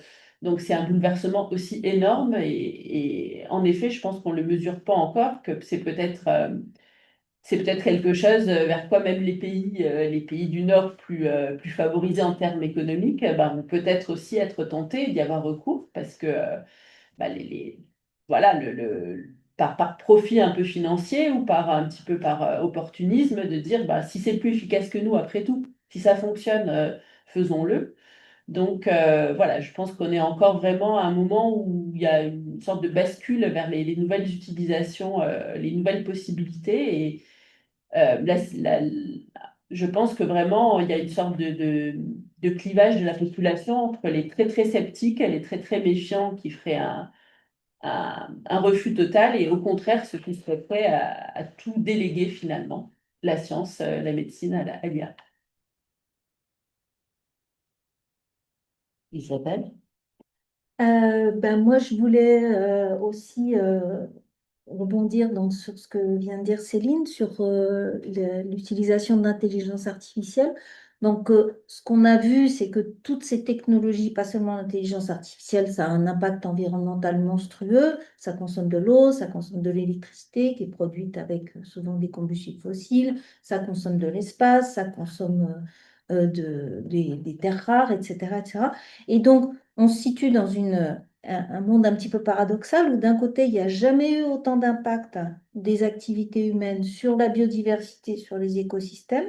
Et d'un autre côté, cette intelligence artificielle, elle a facilité de manière extrême la connaissance de la biodiversité. Et du coup, on se situe dans un monde où il n'y a jamais eu aussi peu de biodiversité, elle n'a jamais été aussi menacée qu'actuellement. Et d'un autre côté, on n'a jamais eu autant d'outils pour la connaître et l'évaluer et l'apprécier. Donc du coup, qu'est-ce qu'on fait?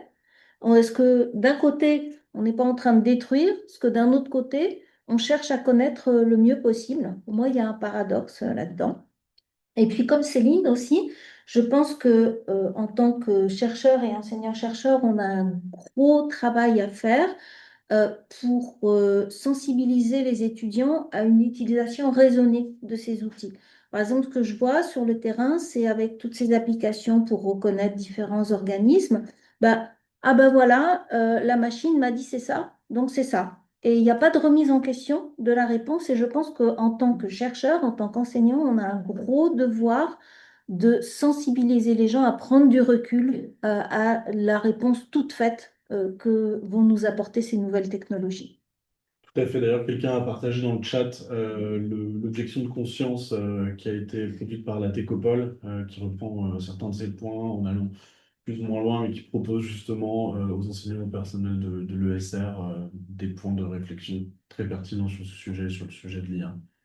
Nathalie, est-ce que tu veux... Oui, quelques mots. Alors, à la fois, je suis intéressée par tout ce qui se débat ici et je mesure la variété des points de vue au sein du bureau du Centre des politiques de la Terre, ce qui en fait la richesse aussi, à vrai dire. La teneur des débats aujourd'hui montre à quel point on est dans un espace d'incertitude. On navigue un peu à vue, tous autant que nous sommes, et chacun dans nos champs. C'est-à-dire qu'à la fois, il y a des technologies nouvelles dont on mesure mal le développement, les effets, et en même temps, on voit bien que est en train de se construire un espace critique. Et donc ça, c'est important pour le Centre des politiques de la Terre de mesurer cette critique et de la voir se développer. Donc, cette critique, je pense, et je vais revenir sur mon champ plus spécifiquement, elle peut être énoncée dans les termes qu'a donné Yann, que je trouve synthétiques. C'est-à-dire qu'on finit par penser tous ces problèmes liés au changement climatique, aux limites planétaires, en termes de problèmes à résoudre, hein, en termes de technique ou de technosolutionnisme, en ignorant complètement les asymétries nord-sud, ce décalage expert-citoyen, ce décalage entre l'espace de décision et l'espace d'exposition, ces enjeux de justice sociale. Et je trouve qu'autour de ces différents termes, on voit bien qu'il y a un espace critique qui est possible à construire, hein, qui est aussi un espace de réflexion sur la manière dont les technologies peuvent entrer en politique. C'est-à-dire comment on peut politiser le débat sur ces questions technologiques. Alors, si je prends mon champ, et pour revenir au début, donc sur les infrastructures vertes, ou en ce qui me concerne en tout cas, comme je fais le va-et-vient entre la mise en cartographie de ces infrastructures vertes et l'appui à la décision publique pour les villes, et puis mon travail de terrain auprès des citoyens et de la manière dont ils réagissent à cette mise en infrastructure verte, je vois ce décalage entre cet espace de décision, de gouvernance des infrastructures vertes et l'espace d'exposition, c'est-à-dire la manière dont, en ce qui concerne les citoyens, les enfants, puisque là je travaille sur les cours d'école, sont exposés à ces décisions d'infrastructurer de manière verte la ville. Donc, je pense que c'est intéressant de mesurer cet espace critique. Cependant, ce qu'il ne faut pas ignorer, c'est qu'il y a une histoire à cette technicisation de la ville. Alors, par exemple, le terme urbanisme, je crois qu'il est né autour du 1910. Il est quelque chose comme la construction d'un appareil intellectuel et de technique qui permettent d'urbaniser de manière rationnelle la ville. Donc, c'est pas nouveau. Et quand on dit rationnel, en fait, par exemple, et ça dès le XVIIIe siècle, à vrai dire, mais quand on dit rationnel, ça voulait dire que la nature en ville, ou plutôt l'espace vert, parce que l'espace vert, c'est un terme qui date des années 70, mais avant, dès le début du XXe siècle, enfin en 1900 et quelques, ou même à la fin du XIXe siècle, on voit que la question de l'hygiène, de la salubrité publique vont être des termes qui vont faire qu'on va verdir la ville On va penser ce verdissement comme une technique d'hygiénisation de la vie urbaine, notamment pour les pauvres. Je pense aux travaux de l'abbé Lemire en 1826. Je pense à tout cet urbanisme social. Donc, tout ça pour dire qu'on a une longue histoire de l'entrée en technologie urbaine, de l'urbanisme, et que ce qui se passe en ce moment, d'une certaine manière, c'est un nouvel avatar. Alors, certains diraient c'est une rupture, parce qu'on pense la nature en ville, on pense le sauvage, on pense d'autres façons d'avoir un rapport à la nature. On peut penser aussi que c'est une continuité de la modernité, telle qu'elle a été développée au XXe siècle. C'est-à-dire qu'il s'agit avant tout de rationaliser l'urbanisme et de trouver des solutions techniques à des problèmes qui sont essentiellement des problèmes politiques. Donc voilà, on se retrouve pris dans cette espèce de tenaille, hein. Autre point, et je pense dans ce cas-là que c'est très important d'avoir un recul un peu historique sur ce qui est en train de se passer dans nos différents champs. Parce que ça permet de construire ce développement technologique dans l'histoire de la gestion des milieux de vie. Et ça, je pense que c'est pas. Et pour le coup, par exemple, sur les trames vertes, on voit que ces trames vertes, elles résultent de tout un travail qui avait été fait dès le 19e siècle sur les parkways aux États-Unis qui permettaient de gérer les inondations. À Boston, il y a eu des gros travaux très, très tôt qui ont été après rapatriés en Europe. Auxquels participaient beaucoup de développement, de mailles verts, etc., en réponse aux difficultés générées par la révolution industrielle dans l'urbanisme. Voilà, je pense, et pour, je ne sais pas à quelle heure on doit un peu céder la parole à la salle, mais ce qui me semble important par rapport à ça, c'est qu'est-ce que voudrait dire entrer en politique de ces trames vertes, de ces infrastructures vertes. Comment on peut sortir d'une pensée de la décision par qui soit technosolutionniste. Alors, je dois dire qu'on voit très bien, par exemple, se développer l'idée qu'il faut faire participer les gens. Et ça, on le voit en ce qui concerne les infrastructures vertes. On parle de Living Lab. Alors, des Living Labs qui peuvent être consacrés à différentes choses. Ça peut être l'implantation des parcs ou la renaturation de zones ou la mise en place de zones humides, ou ça peut être autour de la renaturation des cours d'école, ou ça peut être... Enfin, il y a plein de choses et c'est des technologies, enfin des techniques d'une certaine manière qui sont très utilisées. On fait participer, on a des modèles de participation. Et puis on inclut tant de personnes qui viennent, etc. Ce qu'on voit par rapport à ça, c'est que ces techniques de participation, elles sont largement critiquées, souvent inopérantes, incluant peu la population dans sa représentation, dans sa représentativité. Quand il y a des conventions citoyennes climat qui permettent justement de politiser des questions techniques, eh bien, elles ne sont pas toujours suivies des faits, c'est-à-dire de prise de décision gouvernementale qui permettent d'honorer ce débat citoyen. Donc, à vrai dire, politiser, ça voudrait dire, d'une certaine manière, une démocratisation accrue de ces infrastructures vertes, y compris dans la manière dont finalement on les met en scène et on les, voilà, et on les met en œuvre. Et le deuxième chose sur lequel je voudrais revenir, c'est que cette question du vivant en ville, elle est beaucoup plus compliquée que ce qui n'y paraît. C'est-à-dire que le vivant n'est pas inerte par définition. Et résultat des courses, pour donner un exemple concret de cours d'école dans lequel qui a été renaturé, et on voit plein de rats apparaître. Et du coup, le vivant, c'est d'abord des dynamiques dont on est incapable, tel que c'est pensé aujourd'hui, de mesurer les effets, contre-effets, etc. On est sur une pensée tellement réductrice du vivant que ben voilà. C'est-à-dire qu'il y a des dynamiques qui finalement prennent corps et qu'on n'est pas, auxquelles on n'est pas capable de faire face. Ça peut être vrai sur les zones humides, y compris en ville, avec le moustique ou d'autres espèces qui vont s'introduire en profitant de ces relais au cœur des zones habitées.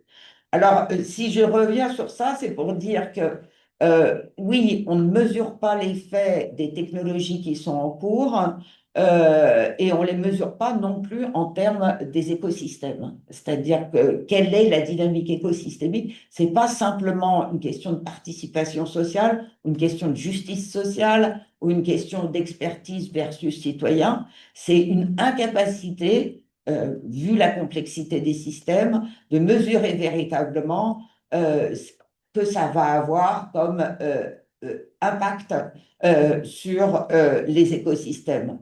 Et même si on prend un schéma comme les limites planétaires, hein, qui a largement été diffusé, on voit à quel point on pense en termes sectoriels et non pas systémiques, tout simplement parce qu'on a affaire à une très grande complexité scientifique que même l'IA, que même l'IA, je dis avec ironie, sera probablement incapable d'envisager dans son ensemble. Vas-y. Ouais. Pour cette dernière étape du coup, du tour de table, je pense qu'on va essayer de passer à plutôt 2-3 minutes par personne pour chacun du coup proposer un peu des perspectives de recherche ou des perspectives même, des idées pour les prochaines séances du prochain site du séminaire. Euh, de mon côté, je vois pas mal de perspectives déjà se dégager en essayant de tisser un peu un lien entre toutes vos interventions. Je pense que la description en effet de Diane était très pertinente du fait de penser voilà, des systèmes de solutions prêtes à l'emploi pour régler un problème unique, un peu monolithique, vraiment un problème sans jamais remettre en cause le système dans son ensemble, ni remettre en cause nos manières de penser, alors notamment très court-termistes, mais aussi, comme tu disais Maud, les différents langages avec lesquels on va considérer les mêmes choses, les différentes représentations et imaginaires. Même, par exemple, aussi, là je pense aux travaux de Jean-Baptiste Fressoz, l'idée des transitions successives, par exemple. Tu disais aussi que les technologies ont un fort pouvoir, enfin, tout le monde l'a un peu dit en filigrane, mais un fort effet de structuration du champ social. Et du coup, moi, je me posais aussi un peu la question dans la même veine de cette question sur comment on peut utiliser les technologies, comment on va les utiliser, les détourner et les hacker, comment en fait les usages et les réappropriations de ces technologies peuvent surpasser les effets déterminants qu'elles contiennent. Tu prenais l'exemple de la météo, mais voilà, il y a aussi, je pense aussi directement à Internet, qui au début était un champ de liberté énorme et qui de plus en plus, voilà, est finalement le support de technologies de l'information qui deviennent très déterminantes, de communication et de détermination. Donc voilà, comment aussi permettre utiliser ces technologies pour surpasser cette incompatibilité entre différentes représentations, différents langages, incompatibilité des modes de parole. Voilà, c'est quelque chose que j'ai noté, et qui peuvent ouvrir la discussion. Est-ce que quelqu'un veut y aller Moi, en premier je vais me lancer si tu veux. Alors, je ne sais pas si je réponds directement à ta question, Nicolas. En fait, moi, ce que je me pose comme question, et je pense que ça répond à la prise de parole de Nathalie tout à l'heure, c'est est-ce que finalement la solution, elle est dans la technologie elle-même ou dans la manière dont on va mettre en relation les différents acteurs, communautés d'acteurs, habitants, etc., autour de la question technologique. Et de plus en plus, moi j'ai l'impression que un premier enjeu, c'est déjà d'être en capacité de décrire un système. Alors on le décrira jamais de manière parfaite ou complète parce qu'il est de facto trop complexe, mais par contre être capable de réunir autour d'une table des différentes manières de vivre, d'expériencer, de voir, de représenter, de quantifier, de mesurer différentes composantes du système, mais pas de le faire chacun dans son coin et dans son institution, mais justement d'essayer avec toutes les difficultés que ça représente, mais de se mettre en lien, de faire circuler tout ça. Est-ce que ça peut permettre de mettre en débat l'utilisation, l'organisation, la décision autour de ces technologies? Donc, c'est plutôt la question pour moi aujourd'hui de comment est-ce qu'on crée des assemblages de personnes, d'approches, d'institutions, d'acteurs qui permettent de décloisonner l'usage ou la pensée autour d'un système technique, d'une ressource, pour essayer de trouver la meilleure solution possible, ou en tout cas la moins pire, dans l'usage, dans la gestion.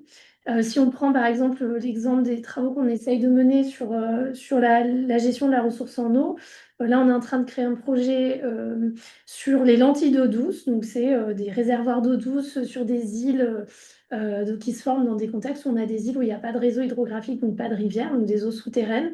Et puis on se rend compte que dans les outre-mer françaises, par exemple, il y a plein d'usages différents de cette ressource. Donc un des sujets, évidemment, les acteurs politiques ou publics ont tendance à travailler sur leur territoire ou à ne pas avoir forcément pris en compte l'importance de cette ressource-là. Donc comment est-ce que nous, en tant que scientifiques, on peut contribuer à, d'une part, bien comprendre les différents usages, bien comprendre la dynamique propre à la ressource d'un point de vue physique, chimique, biologique, et puis peut-être créer aussi du lien entre ces différents territoires qui ne se fait pas forcément d'un point de vue politique ou naturellement, mais par le biais du savoir. Comment est-ce qu'on peut penser ça différemment et est-ce qu'il y a des bonnes pratiques sur un territoire ou sur un autre? Comment est-ce qu'on peut aussi apporter des outils économiques, des outils psychologiques pour donner à voir ou à certains aspects du système? C'est évident qu'on n'aura jamais tout l'ensemble du système. Et la question après, c'est celle de la mise à l'échelle. Comme tu le soulignais, Nathalie, c'est-à-dire que quelle est la bonne échelle pour travailler? Est-ce que des initiatives comme ça qui s'appuient sur des territoires et qui, à partir de territoires, pensent certaines solutions, est-ce que c'est généralisable? Est-ce que c'est souhaitable d'ailleurs de généraliser? Je ne sais pas. Je ne sais pas quelle est la bonne échelle pour travailler. Euh, en tout cas, pour moi, pour répondre à ta question, Nicolas, c'est pas tant la question technologique en tant que telle qui est finalement du ressort d'une spécialité, d'une spécialisation, et qui le fait très bien. Mais c'est vraiment la capacité à voilà, penser la mise en débat. Et comme le disait Nathalie, il y a eu plein d'expériences depuis longtemps, hein. Si je prends l'exemple historique de l'évolution du champ de la catastrophe, on est parti dans les années 50, 60, 70 de solutions très techniques, centrées sur les phénomènes, la météorologie, l'inondation, l'hydrologie, etc. Finalement, dans les dernières décennies, on a énormément ouvert ces approches-là. On a quitté la question stricte de l'aléa pour s'ouvrir à justement des vulnérabilités sociales, la résilience. Pour autant, aujourd'hui, on est dans cette situation où on a du mal à savoir comment mettre en œuvre ces ouvertures-là. C'est quoi un territoire résilient? Comment est-ce qu'on fait travailler cette question de la résilience par les différents acteurs? Et donc, c'est vraiment là où on en est aujourd'hui, de mon point de vue, dans ce champ-là, par rapport à la question de l'habitabilité. Voilà. Et donc, pour moi, c'est vraiment la question de la mise en débat et des assemblages à inventer autour de ressources, d'objets, de systèmes pour penser différemment. Mais je suis curieuse d'entendre mes collègues sur ce sujet. Oui, je vais enchaîner de façon assez rapide, Oui, non, je pense. ça peut être un peu plus libre. Il nous reste environ 10-15 minutes pour laisser ensuite 10-15 minutes de questions à la salle. Non, non, de façon synthétique, pour rebondir sur la nécessité d'une approche systémique, essentiellement, qui s'applique particulièrement au cas que j'ai abordé sur les technologies de stockage du CO2, puisqu'il ne s'agit pas de les rejeter en bloc, hein, mais vraiment de les voir comme un complément nécessaire à la diminution des émissions. Euh, donc, il faut qu'elle soit pensée comme un complément, il faut que ce soit une approche systémique qui inclut à la fois la réduction du carbone, mais la prise en compte des écosystèmes et des sociétés.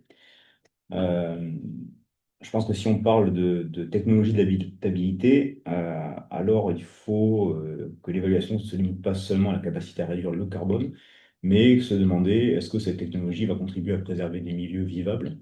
Est-ce que ça va réduire ou est-ce que ça va aggraver les inégalités? Est-ce qu'on aura une diminution des dépendances techniques ou au contraire une augmentation? Est-ce que ça va renforcer les capacités collectives de l'action? Et du coup, comme l'objectif de ce séminaire, c'est aussi d'ouvrir des pistes sur les perspectives pour l'année prochaine, moi je vois se dessiner plusieurs questions que l'on pourra aborder. les effets non intentionnels des technologies climatiques, les conflits socio-environnementaux liés à leur déploiement, la gouvernance démocratique des technologies globales, les liens entre transition écologique et infrastructures matérielles, les alternatives à bas seuil technologique, puisque tout ne se fait pas avec du high-tech, ou enfin des interactions à envisager ou à développer, à creuser entre géosciences, politique publique et habitabilité.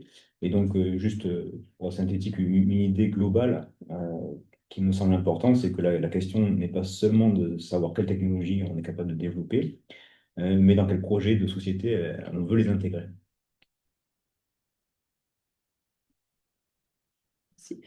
Moi, c'est vrai que pour rebondir un petit peu sur justement la façon dont le public et la société va accueillir ces technologies et va apprendre à les intégrer à leur quotidien, j'avais pensé aussi comme piste à développer l'apport des nouvelles technologies dans l'apprentissage et notamment dans la formation des jeunes. Donc pour nous, c'est surtout évidemment les étudiants, donc après le bac, la licence, la maîtrise, etc. Et donc, c'est l'apport de tout ce qui est, alors pas forcément l'intelligence artificielle, mais vraiment l'accès aux bases de données en général, ça rend, on peut y voir une sorte de compétition finalement avec l'intelligence humaine, hein, avec notre cerveau, et certains le décrivent, que finalement on est tenté par la facilité. C'est quelque chose, je pense, de commun à tout le monde, hein, c'est qu'il y a une solution facile, on va pas forcément choisir celle qui demande de l'effort, et donc de ce fait,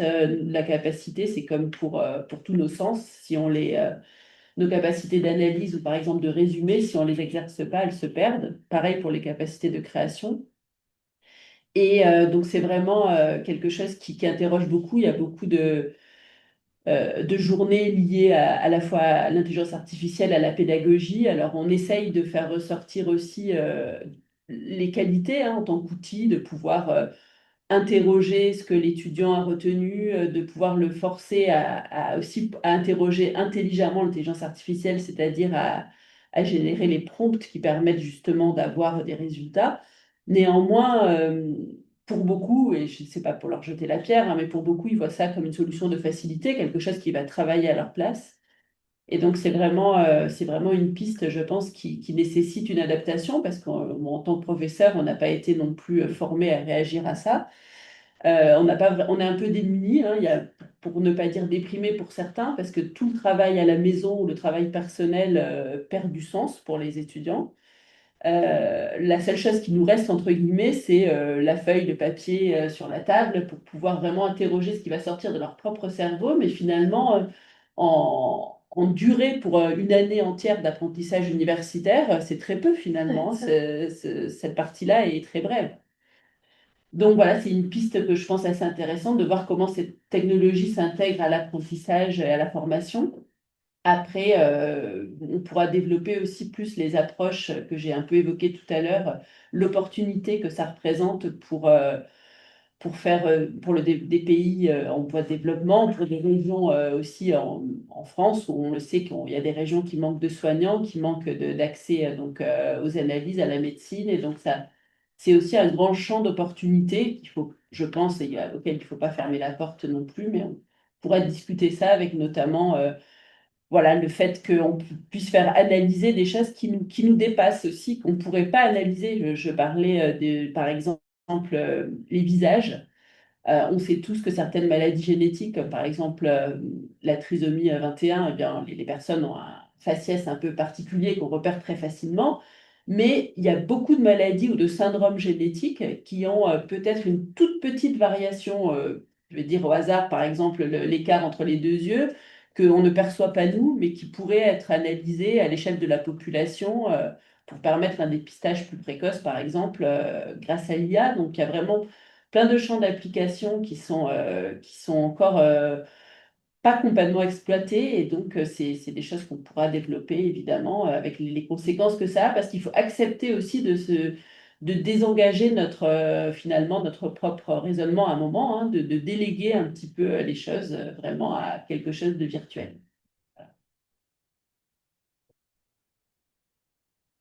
Est-ce que tu veux Non, je dire pense plus? que on va laisser la parole pour les minutes restantes à la salle. Parfait. Alors, je viens de réactiver les micros de tout le monde, en tout cas la capacité à vous exprimer directement à l'oral. N'hésitez pas à lever la main ou à ouvrir directement la discussion. On a déjà une question dans le chat de Franck. Si Franck est encore là, il peut la poser directement à l'oral. Sinon, je vais commencer à lire sa question, mais n'hésitez pas à Oui, prendre la parole. vous m'entendez? Très bien. Oui, bonjour. D'abord, merci pour ces brillantes présentations et interventions de l'ensemble de nos intervenants. Et donc, c'est un sujet passionnant et qui m'interroge sur deux points. Ma première question, c'est dans quelle mesure la coévolution entre technologies émergentes et systèmes socio-écologiques transforme-t-elle les conditions d'habitabilité terrestre et comment les politiques publiques peuvent-elles préserver un équilibre durable entre innovation technologique, résilience des territoires et protection des écosystèmes? Et je pose la deuxième question. Comment une approche relationnelle de l'habitabilité terrestre permet-elle de repenser la gouvernance des risques, des infrastructures, des usages technologiques afin d'intégrer simultanément les dimensions humaines, environnementales, culturelles et climatiques des territoires? Et je vous remercie encore pour vos brillantes présentations. Merci beaucoup. On va peut-être prendre plusieurs questions. Et merci d'emblée pour vos commentaires et questions. Ça va nous aider pour construire le cycle de séminaire de l'année prochaine. Donc l'idée, c'était vraiment d'ouvrir le débat pour nous aider à penser ce qui est quand même très complexe, ces coévolutions, systèmes sociaux, systèmes technologiques. Est-ce Est-ce que qu'il y a vous d'autres questions ou est-ce que vous voulez répondre? Il y a Isabelle, très bien, qui pose une question. Si tu veux y aller, Isabelle. Merci de ma part aussi pour la séance qui est vraiment passionnante. Moi, je suis en sciences sociales et je suis à l'écoute de tout ce qui a été dit, mais particulièrement sensible à la question de l'entrée en politique des technologies. Et il me semble que il y a sans doute un décalage par rapport à notre propre posture de chercheur à opérer dans le sens de ne pas penser forcément les technologies comme venant de la science, c'est-à-dire penser vraiment les technologies sociales, les technologies qui viennent des pratiques. Bon, moi, je travaille dans le champ de l'agroécologie où c'est très clair, dans le sens où un ensemble de pratiques agricoles ont été revendiquées par des paysans, des paysannes comme étant des technologies sociales alternatives et ont ensuite, dans la plupart des contextes, ensuite seulement été étudiées par des scientifiques. Mais ce que je veux dire au-delà de cet exemple, c'est quand on s'interroge sur Nathalie, tu l'as dit sur voilà l'inefficacité d'un certain nombre d'espaces dits participatifs, c'est aussi te demander d'où partent ces espaces, quelles sont les technologies qui y sont discutées. Et ça amène à un point lié un petit peu différent, c'est de penser aussi la conflictualité autour des technologies. Yann proposait voilà, d'aborder les conflits socio-environnementaux. Je pense que c'est fondamental. Un certain nombre de technologies sont en conflit, quoi. Donc, on peut pas penser l'espace, pour prendre juste un exemple là, de mon champ de nouveau, mais il y en a bien d'autres. Par exemple, les conflits sur les techniques agricoles. Est-ce qu'on utilise des pesticides ou non, des OGM ou non, etc., quoi. Des conflits très durs, quoi, où il en va vraiment de l'habitabilité et de la santé publique et collective. Et donc, ce que je veux dire, c'est que quand on envisage les espaces publics, on peut pas les envisager comme des espaces de délibération. Je parle d'espaces publics au sujet de l'entrée en politique des technologies. On peut pas imaginer que les gens vont délibérer à égalité de voix entre, mettons, des paysans, des représentants du secteur de l'agro-industrie, etc., quoi. Il faut vraiment, je pense qu'on s'appuie sur les résultats de la sociologie politique et tout ce que ça montre de dispositifs conflictuels, insurgents parfois, ancrés dans des mouvements sociaux par exemple, pour penser cette entrée en politique bien au-delà simplement d'espaces publics bourgeois, quoi, pour le dire de manière un peu provocative, quoi. Donc je pense qu'il faut qu'on invite dans nos séminaires aussi des gens qui parlent pas à partir du champ académique ou de la politique instituée, mais qui parlent à partir de ces espaces beaucoup plus critiques et beaucoup plus ancrées oui, dans des conflictualités. Il y a une voix qu'on n'a pas entendue et qu'on peut-être à laquelle on peut réfléchir pour les séminaires à venir, c'est les assurances. Et je dis ça parce que, par exemple, par rapport à la capture de carbone, il va falloir savoir qui va payer pour les risques, qui va payer pour des conséquences éventuelles sur des milieux, comment ça va se jouer cette question-là. Et ça, pour l'instant, je ne crois pas qu'il y ait beaucoup de visibilité, voire aucune. Sur le sujet, C'est Reclaim surtout Finance. l'assurabilité d'un certain nombre de risques aujourd'hui, le débat. Ben voilà. Sur le sujet, Reclaim Finance sont des acteurs de terrain, enfin une association qui est assez calée sur le sujet, qui pourrait être un bon invité. Tout à Il fait. restait une question de Timothée Foucret, si Oui, vous voulez la poser. merci. Vous m'entendez?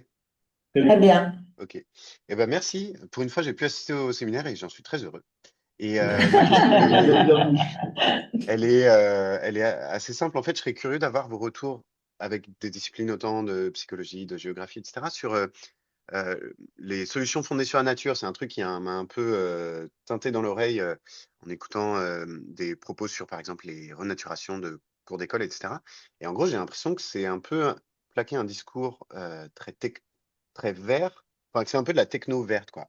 Et je serais curieux de savoir si vous avez eu vent d'études ou souhaitez en lancer là-dessus, sur qui sont les gens derrière ça. Il y a, je sais plus comment il s'appelle, Egermont, je sais plus, bref, mais en Belgique, a beaucoup lancé ça. Et, euh, et de voir si c'est pas revisiter, on va dire, de l'ingénierie écologique sous l'angle techno, mais du vivant, et de savoir qui sont un peu les réseaux, la dimension socio-technique derrière, les personnes derrière tout ça. Question néophyte, et je suis curieux d'avoir vos retours plus experts. Merci. Peut peut-être se lancer dans des réponses sur ces trois questions. Enfin, le commentaire d'Isabelle était plus un commentaire sur l'idée d'ouvrir à la conflictualité. Je pense que c'est effectivement, au-delà de la participation comme mode d'entrée en politique, d'ouvrir à la conflictualité. Et je pense qu'effectivement, c'est quelque chose qui est important pour nous. Est-ce que, voilà, vous avez des réponses ou des interventions par rapport à ces différentes questions?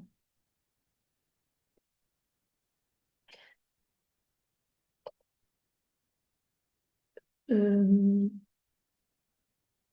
enfin, je souscris tout à fait également à ce qu'a dit Isabelle, de sortir de la représentation naïve, effectivement, selon laquelle on pourrait parler à égalité dans tous les cénacles. Et donc ça, tu as eu raison, je pense, Isabelle, de le remettre en avant parce qu'on n'a peut-être pas assez dit. Euh, Sur la question, la dernière question psychologique, alors moi je travaille pas directement sur les cours d'école, donc je ne saurais pas répondre. Je pense que Nathalie est mieux placée pour répondre là-dessus. Ce qui est sûr, c'est que, à mon sens en tout cas, l'approche de la psychologie clinique notamment peut apporter un regard un peu frais, si je puis dire, sur un certain nombre de problématiques, dans le sens où elle remet aussi au centre la question du vécu des personnes dans toute sa complexité.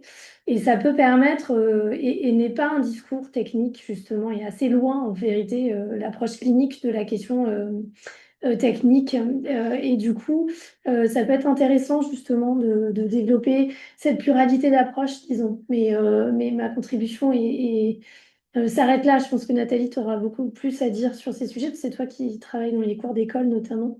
Alors, je voulais réagir aux trois questions ou commentaires. Tout d'abord, Franck. Donc, vous avez posé des questions vastes, pour dire le moins. Voilà, effectivement, vous avez repris un peu les termes d'annonce et le déroulé de description de ce séminaire. Ça fait quand même quelques années maintenant qu'on travaille sur l'habitabilité. Je vous renvoie aux textes qui ont été publiés par le centre et qui sont accessibles en ligne dans l'onglet Publications, où on essaye d'ébaucher cette question de l'habitabilité et forcément de l'ébaucher parce que c'est complexe. C'est des réflexions qui sont poursuivies aujourd'hui à l'échelle de territoire, où on essaye de mettre à l'épreuve, en parlant de régime d'habitabilité, ces questions enfin, ces questions de manière extrêmement concrète et pas simplement académique et théorique. D'autres publications vont suivre. Nous n'avions pas la prétention dans ce séminaire de répondre à l'ensemble des questions qui ont été soulevées, sachant que c'est d'une ambition, mais plutôt de fournir et de documenter à partir de nos terrains respectifs et de nos interrogations ce que nous pensions de la manière d'aborder ça et de trouver ensemble, là vous avez quelques membres du bureau, les termes d'une approche critique de l'entrée en société des technologies dont nous avons discuté. Et je pense que de ce point de vue-là, grâce aux efforts conjoints, il commence à y avoir effectivement quelques pistes. Alors, et la conflictualité, quand tu parlais tout à l'heure, Maud, de retenue comme technique, de retenue d'eau comme technique, bien évidemment, personne n'a oublié Sainte-Soline et les conflits très importants sur la gestion de l'eau qui vont forcément se développer étant donné la contrainte sur la ressource. Pour répondre à Timothy, alors, je crois qu'il faut distinguer deux choses. Le discours, les techniques de représentation des infrastructures vertes et la manière dont les gens, au travers d'études de terrain, vivent cette renaturation. Alors oui, le discours est très technosolutionniste, très englobant, très généraliste, très économe, voire oublieux de la question politique. On fait comme si en mettant une mare, en mettant une infrastructure verte, en mettant un toit végétalisé, en mettant je ne sais quoi, on va résoudre tous les problèmes d'adaptation au changement climatique de la ville, au point que parfois les pouvoirs publics oublient que le vivant a son temps de développement et ils croient que on a mis un arbre sur la carte et donc forcément on va avoir moins d'îlots de chaleur en oubliant que l'arbre, il lui faut 20 ans pour générer ses effets.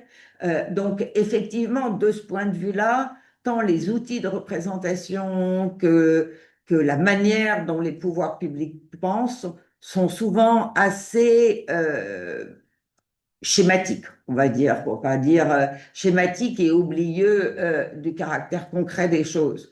En revanche, quand on va sur le terrain, il y a d'autres problèmes qui se posent. J'ai tout à l'heure évoqué les rats dans les cours d'école.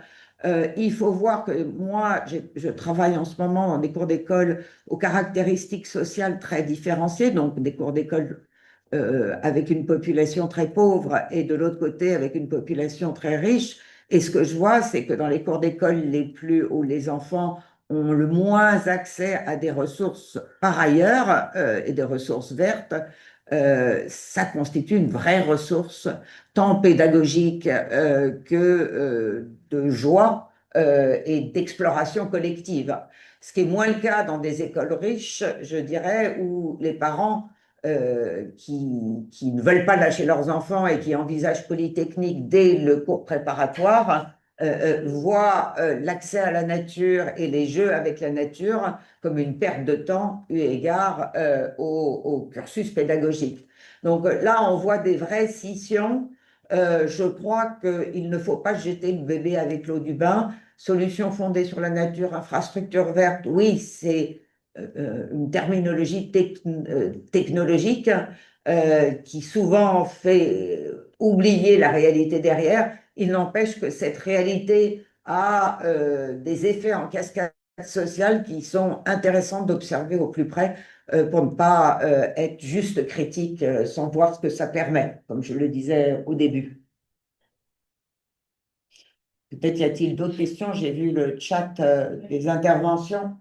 C'était donc, oui, pour essayer de répondre un peu aux questions de Franck, justement, j'ai remis le lien vers le texte de positionnement du Centre des politiques de la Terre qui offre déjà des bons éléments sur l'habitabilité, la transdisciplinarité, mais aussi du coup un lien vers notre conférence en juin qui est aussi le moment dans lequel on va commencer à traiter toutes les questions qu'on a un peu ouvertes ici et d'autres encore. Je ne sais pas s'il y a d'autres questions peut-être de la salle, ou si d'autres personnes voulaient s'exprimer. Il y avait une question sur Il y avait le une Sénégal, question non, sur Ah, pardon. Carole. Ici? non, plus bas, je crois. Ah, pardon, je l'ai raté. Ouais, tu l'as raté, je crois. Alors, bonjour, merci pour ces interventions. J'ai une question un peu en amont et pas facile à formuler, mais j'essaye. Ça concerne le titre du cycle Politique de la Terre. Je ne suis pas sûr de comprendre son articulation avec le travail de recherche qui décortique les complexités et informe les décisions éventuelles et la construction de points de vue, de lignes politiques qui ont vocation à être multipliées, antagoniques, portés par des publics plus divers, quoique non exclusifs, que la communauté des chercheurs, et pour lesquels les antagonismes vont être traités avec les outils de la démocratie ou pas. Ça rejoint un peu peut-être ce que disait Isabelle d'une certaine manière sur les conflits. Je ne sais pas si quelqu'un veut adresser Rebondir. ça. Mais peut-être que Mathilde voudrait préciser sa question à l'oral. Je ne sais pas si elle est encore. Non, je suis là, désolée. En fait, je voulais d'abord arriver à rédiger avant de poser la question. Mais pour D'accord. moi, c'est une question très importante, qui rejoint celle du positionnement politique des chercheurs, hein. Mais, Oui. mais en amont, je pense pas que enfin, je pense que tout ce que vous décrivez, c'est un travail de vraie recherche, hein, qui va décortiquer des complexités aussi bien dans les réceptions humaines que dans les processus naturels, etc. Et qui va permettre de décrire ce qui peut arriver si si les politiques décident ci ou si les politiques décident ça. Mais quelque part, on nourrit le débat politique, mais on ne fait pas de la politique, hein. Et on peut faire de la politique, enfin, c'est une manière de faire de la politique, mais ce n'est pas la politique au sens du traitement politique des antagonismes par la société, qu'elle soit démocratique ou pas. Voilà, c'était ça ma question. C'est-à-dire que dans ce que tu dis, moi j'entends plusieurs choses.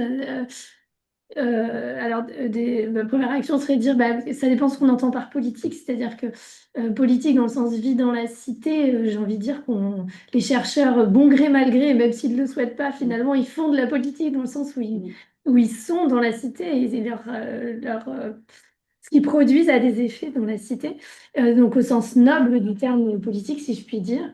Après, il y a tout un champ de réflexion aussi sur l'organisation.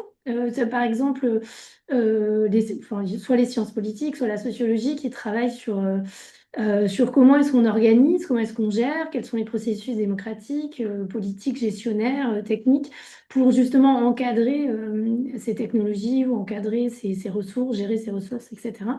Et donc ça, de ce point de vue-là, je pense qu'il y a... donc c'est pas faire de la politique au sens militant du terme, je sais pas si c'est ça que tu avais en tête, mais par contre, il y a une manière, ni partisan, mais il y a effectivement une manière scientifique de le penser, ouais.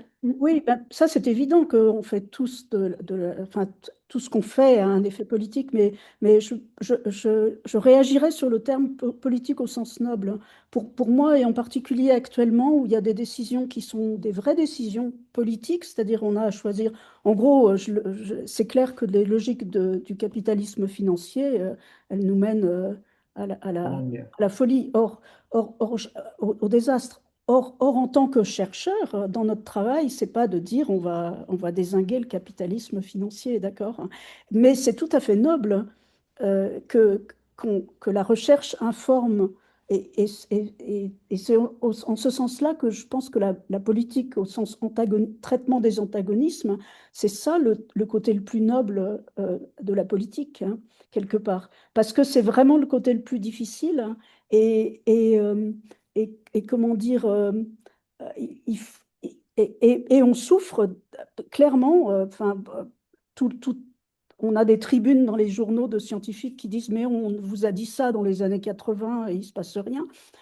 C'est ce lien et de considérer la politique des antagonismes comme pas noble, c'est une tour d'ivoire dont il faudrait peut-être sortir. Voilà.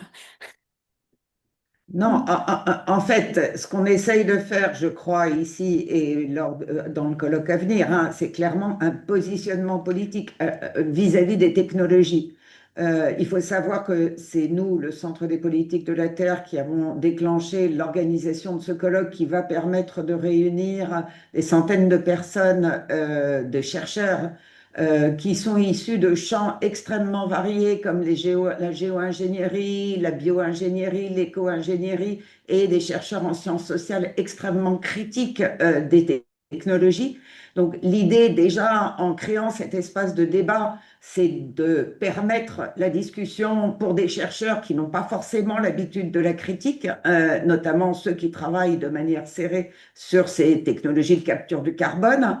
C'est permettre également de penser les liens entre sciences sociales critiques dans la tradition, dans la grande tradition critique de l'école de Francfort, voilà, je cherchais, j'ai un peu des oublis proches du déjeuner, mais voilà, alors même, si vous vous souvenez peut-être, Latour disait que la critique était morte, qu'elle avait plus de possibilité de radicalité, donc de repenser ça et de voir à partir de quoi on pense la politique, et forcément, d'une certaine manière, c'est s'opposer, si c'est ça que vous voulez dire par antagonique, c'est s'opposer à la manière dont les décisions vont aujourd'hui. C'est pas, je veux dire, il n'y a pas on ne se cache pas au sein du colloque et de la manière dont on a positionné le débat, de dire ça va pas comment les décisions sont prises aujourd'hui, ou en tout cas elles apparaissent prises dans l'espace médiatique, et il faut se positionner autrement et trouver les moyens de le faire. C'est-à-dire que nous, ce qu'on essaye de faire, c'est de trouver des discours informés, construits, argumentés, basés sur des travaux de terrain pour construire cet espace d'opposition ou de réflexion critique, on va le dire. Voilà. Et je peux me permettre, pour aussi clôturer le débat, parce qu'on arrive presque à la fin, on avait aussi en fait déjà commencé un peu à aborder ces discussions au moment de la loi du plomb pendant nos trajets. Un des membres du CPT, Xavier Coumoul, a été entré en discussion avec Amélie Mouget, qui est directrice de Reporters. Et justement, la question était celle du positionnement du chercheur par rapport au débat médiatique, au débat politique, et alors notamment là autour de la loi du plomb et autour de conflits et d'antagonismes qui étaient très marqués et qui avaient fait bouger toute la société. Donc je peux vous référer à ça peut-être sur notre chaîne YouTube. Je pense que c'est une discussion assez intéressante sur le sujet. Et je vais me permettre aussi du coup de remercier tout le monde, de remercier d'abord les intervenants et les intervenantes, mais aussi le public de nous avoir suivis au cours de cette séance et des 8 précédentes. Et je vous souhaite aussi un bon été jusqu'à l'année prochaine, le moment où on reprendra le séminaire, et on espère du coup vous revoir l'année prochaine pour ce prochain cycle sur les technologies et l'écologie. Voilà, merci beaucoup. Merci. Bon été. Merci, au revoir. Bonne journée. Au revoir.